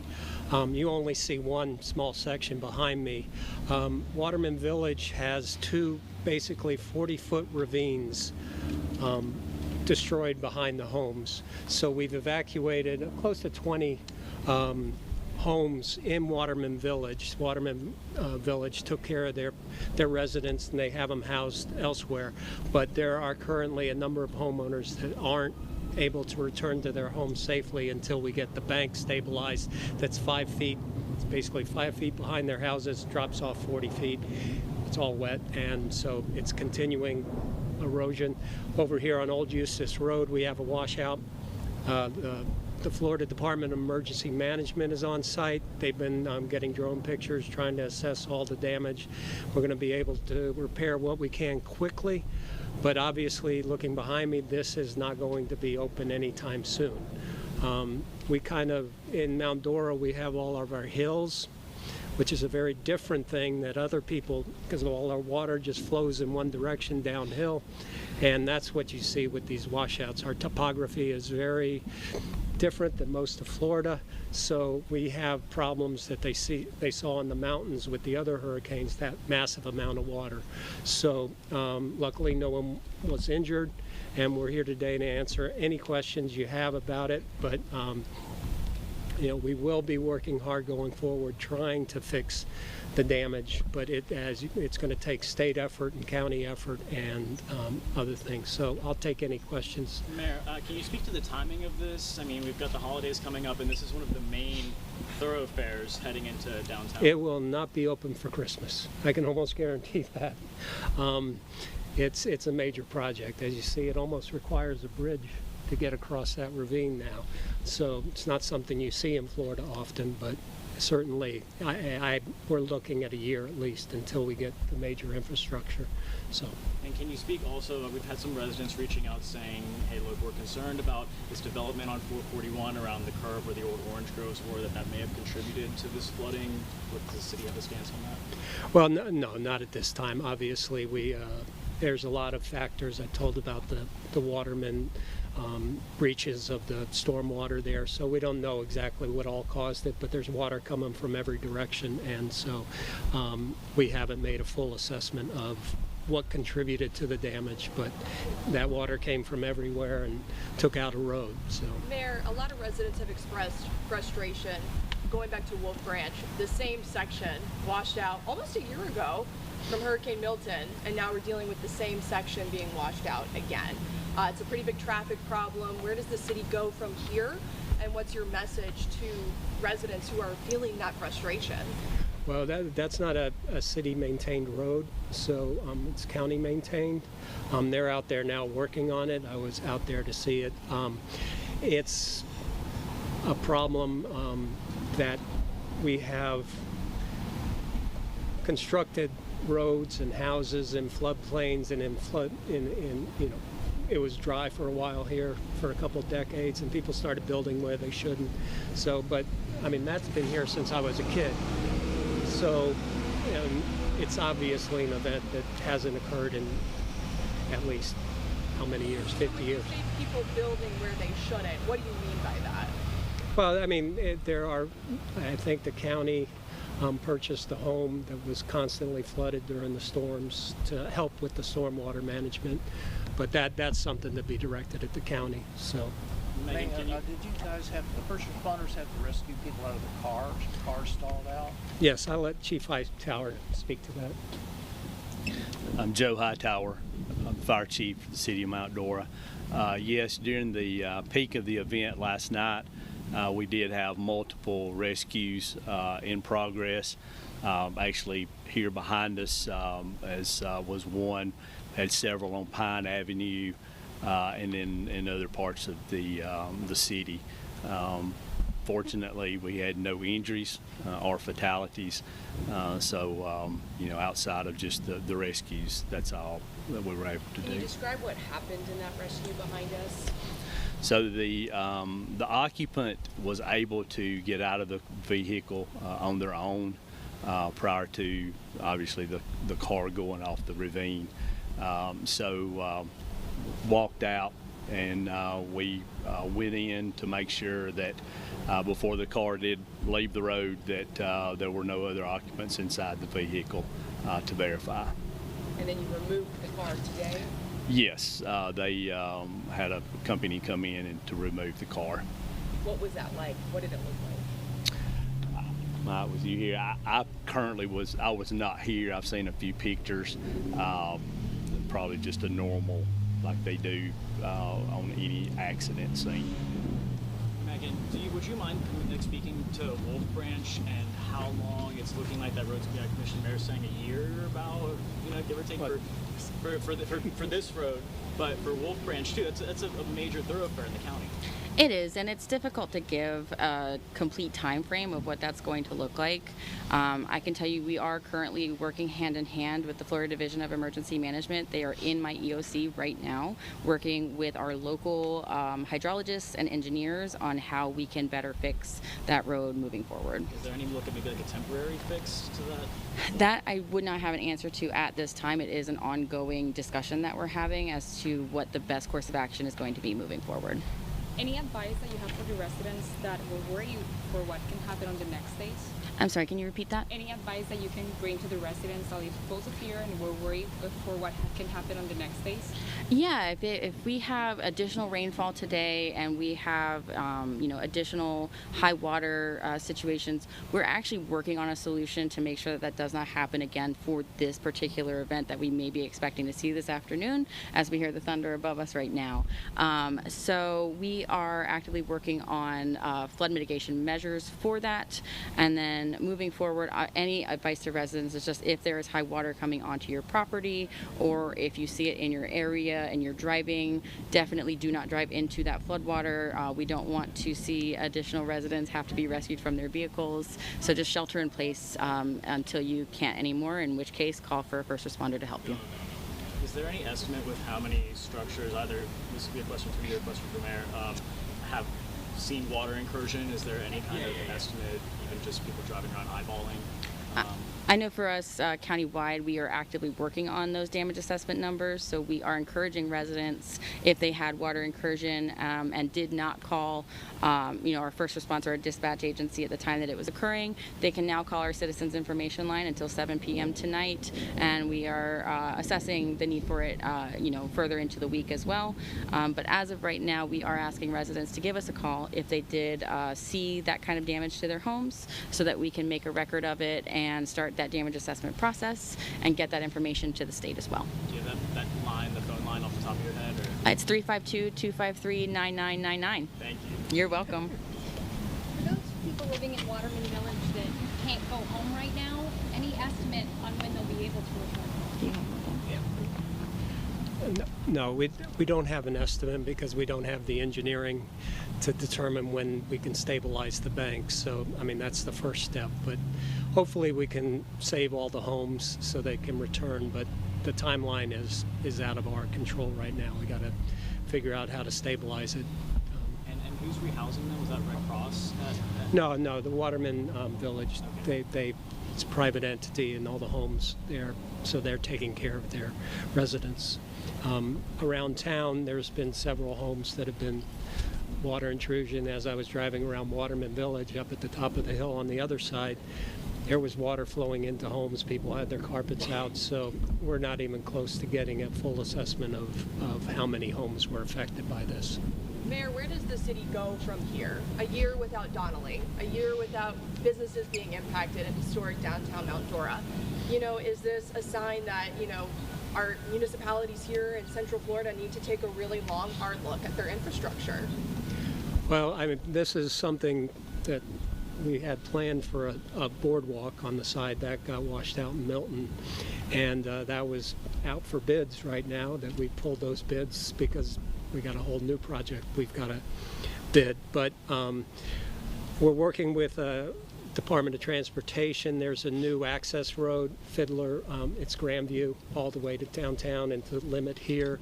And we're trying to get a light up on 441 so that it can allow an alternate route into downtown. I don't think it'll be that much of a problem getting around here. Luckily, we've got these new roads built that will allow people to go around the hole in the ground there. Do you think you'll take a new approach when it comes to, you know, improving infrastructure and increasing resiliency here in Mount Dora? Well, I mean, we're always looking at that, but I mean, this is going to take a whole new redesign in order to deal with it. It's a very wet area. There's spring, there's all sorts of water issues, but to say what we need to do right now is beyond me. You may see a bridge here in a couple of years. I don't know. So, when the sun came up this morning and you were able to see this really for the first time, what was your reaction? I after seeing the rainfall, it didn't surprise me too much. I mean, you're going to get washouts, but it was a bit shocking. Having, like I said, when I was here at 10 years old in 1970, we used to, this was the one big hill in the area. So, but all the water obviously went right down there and started to, just too much water. You can't plan for a 1,000-year flood. I do have a question for Chief Gibson, if you don't mind. Absolutely. A lot of road closures here in Mount Dora throughout Lake County. What's the police department's plan to keep people safe, to keep traffic moving? I mean, just getting around from one end of Wolf Branch to the other where the closure is. Can't use 46 right now. Hopefully that's going to dry up. But it took an extra 21 minutes. Sure, absolutely. For those that don't know who I am, my name's Mike Gibson. I'm the police chief here at the City of Mount Dora. To your point, let me clear up one other thing. Mount Dora is open for business. There are 20 other access points, ways to get into the city. Of course, this is a primary road. It's devastating. We need to get it open, but there are plenty of other areas to come into Mount Dora. We're working the plan right now. We've already come up with some tentative plans to route all the traffic on Mount Dora, down Fiddler to Grandview, right into downtown Mount Dora. So they're not easy fixes. It's a lot of traffic on smaller roadways, but we're going to do it. We'll get the job done. So just remember, Mount Dora is open for business.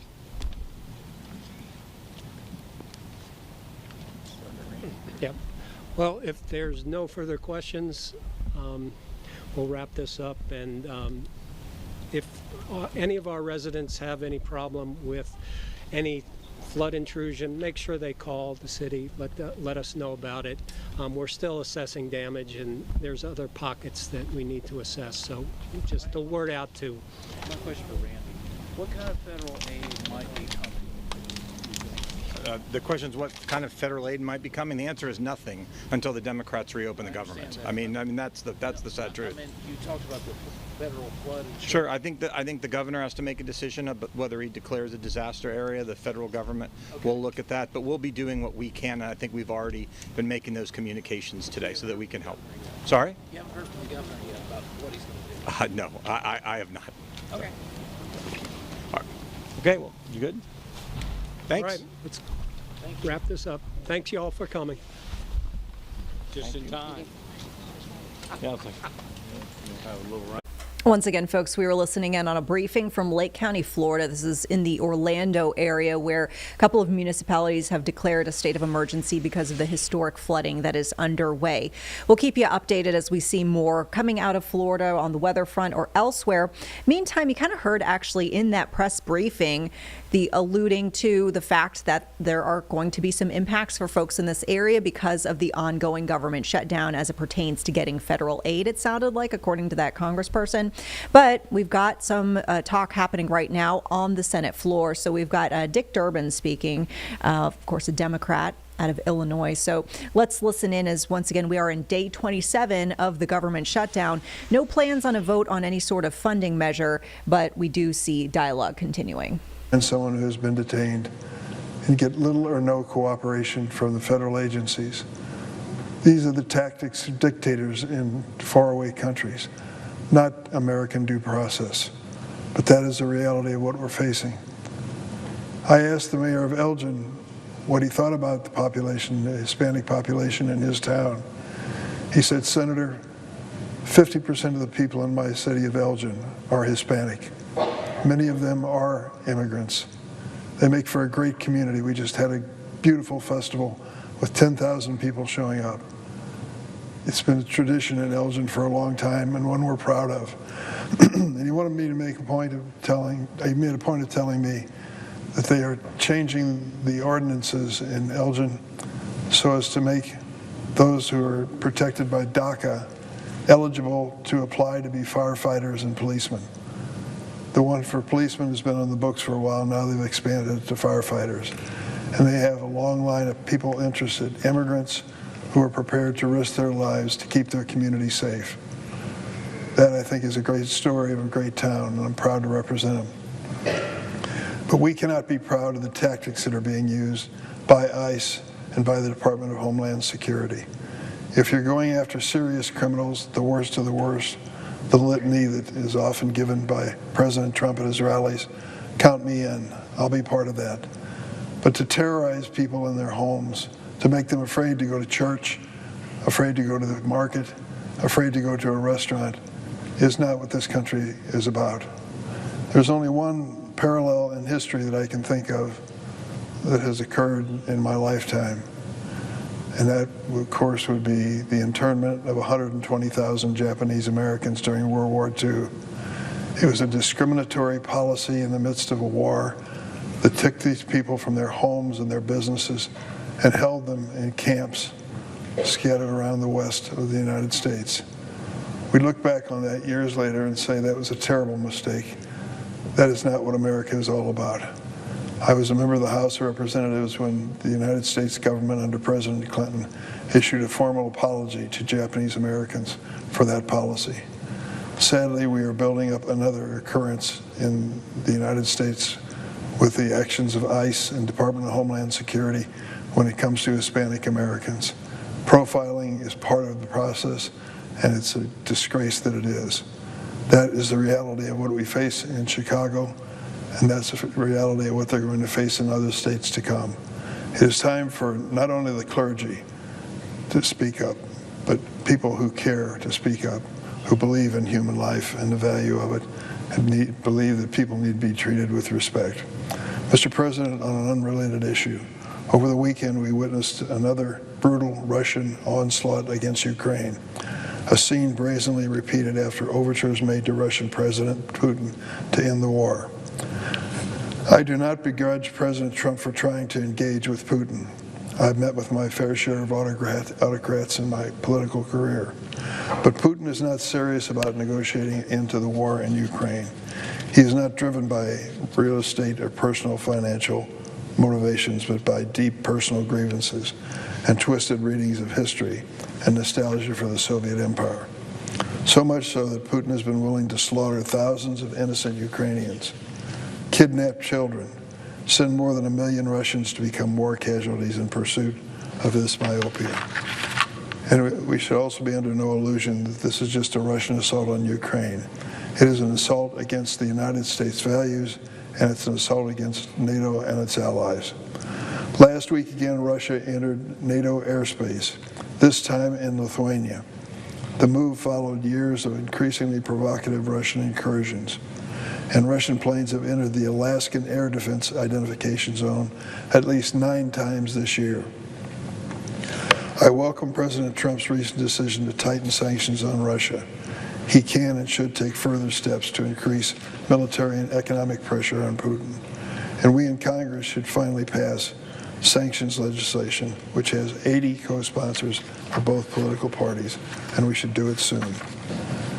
Mr. President, on an unrelated topic, today my constituents in Illinois will begin to receive letters from health insurance companies outlining the prices for next year's health insurance premiums. For many Illinois families, these letters will inform them that their premium costs will double. Do you want to know why we're in a government shutdown? It's because of that letter that's being sent around by insurance companies to residents of Illinois and many other states this week. They're going to learn, unfortunately, that the cost of their health insurance in many instances is going to double, $1,000 or more, each one of these recipients. All because congressional Republicans have chosen to allow the Affordable Care Act's enhanced tax credits to expire. These credits have helped millions of people in every state, but the Republicans want to get rid of them. They want American families to have to pay more for health insurance. Last week I sent a letter to the health insurance companies in Illinois asking them what it will mean to lose these tax benefits. Major health insurers like Blue Cross Blue Shield and United told me that expiration of these tax credits will be a disaster. In Illinois, these tax credits lower premiums by an average of more than $500 a month, $6,000 a year. Families that are trying to struggle to pay electric utility bills, struggle to pay grocery expenses, now face up to $6,000 a year more for the same health insurance they enjoyed this year. When Illinoisans go online on getcovered.illinois.gov today to check their health insurance premiums for next year, they're going to see 2 devastating things.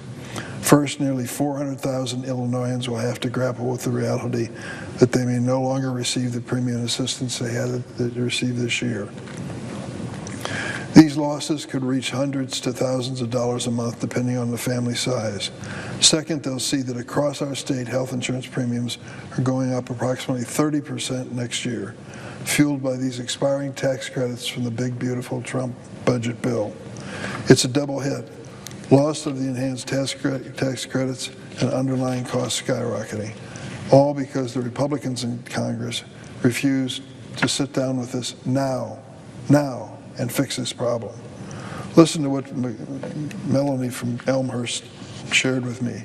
She said, quote, I receive a $379 monthly tax credit. Without the tax credit, my insurance is unaffordable, plain and simple. She's not alone. She's one of 100,000 people in my state and more than 4 million nationwide who stand to lose their health coverage because of this Republican decision. Democrats tried to address the expiration of these credits earlier this year, but the Republicans have refused to cooperate. Now is the time to get it done. For families who are Republican, Democrat, Independent, whether they vote or not, they should have access to health insurance. If you're looking for leadership from the White House, we have to hope that the president will return from his trip and take up this cause, and hope that the House of Representatives will actually come to the Capitol for the first time in 4 or 5 weeks. Their presence is long overdue. I yield the floor.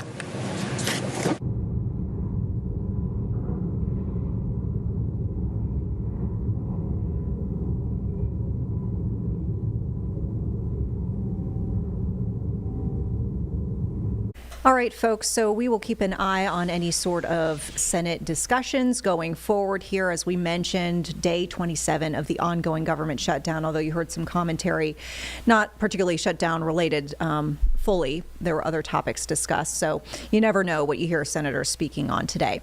Want to turn a quick attention here now as we get closer to closing bell. We're getting closer to 4 o'clock at the stock market because we are seeing a big rally, and we have all major indices in the green, poised to end the day up with the Dow more than 300 points. Of note today, S&P 500 rallied 1%. It is actually above 6,800. So if that holds steady here in the next several moments, it will be its first close above 6,800 ever. This coming on the heels of some potential with China trade talks, and we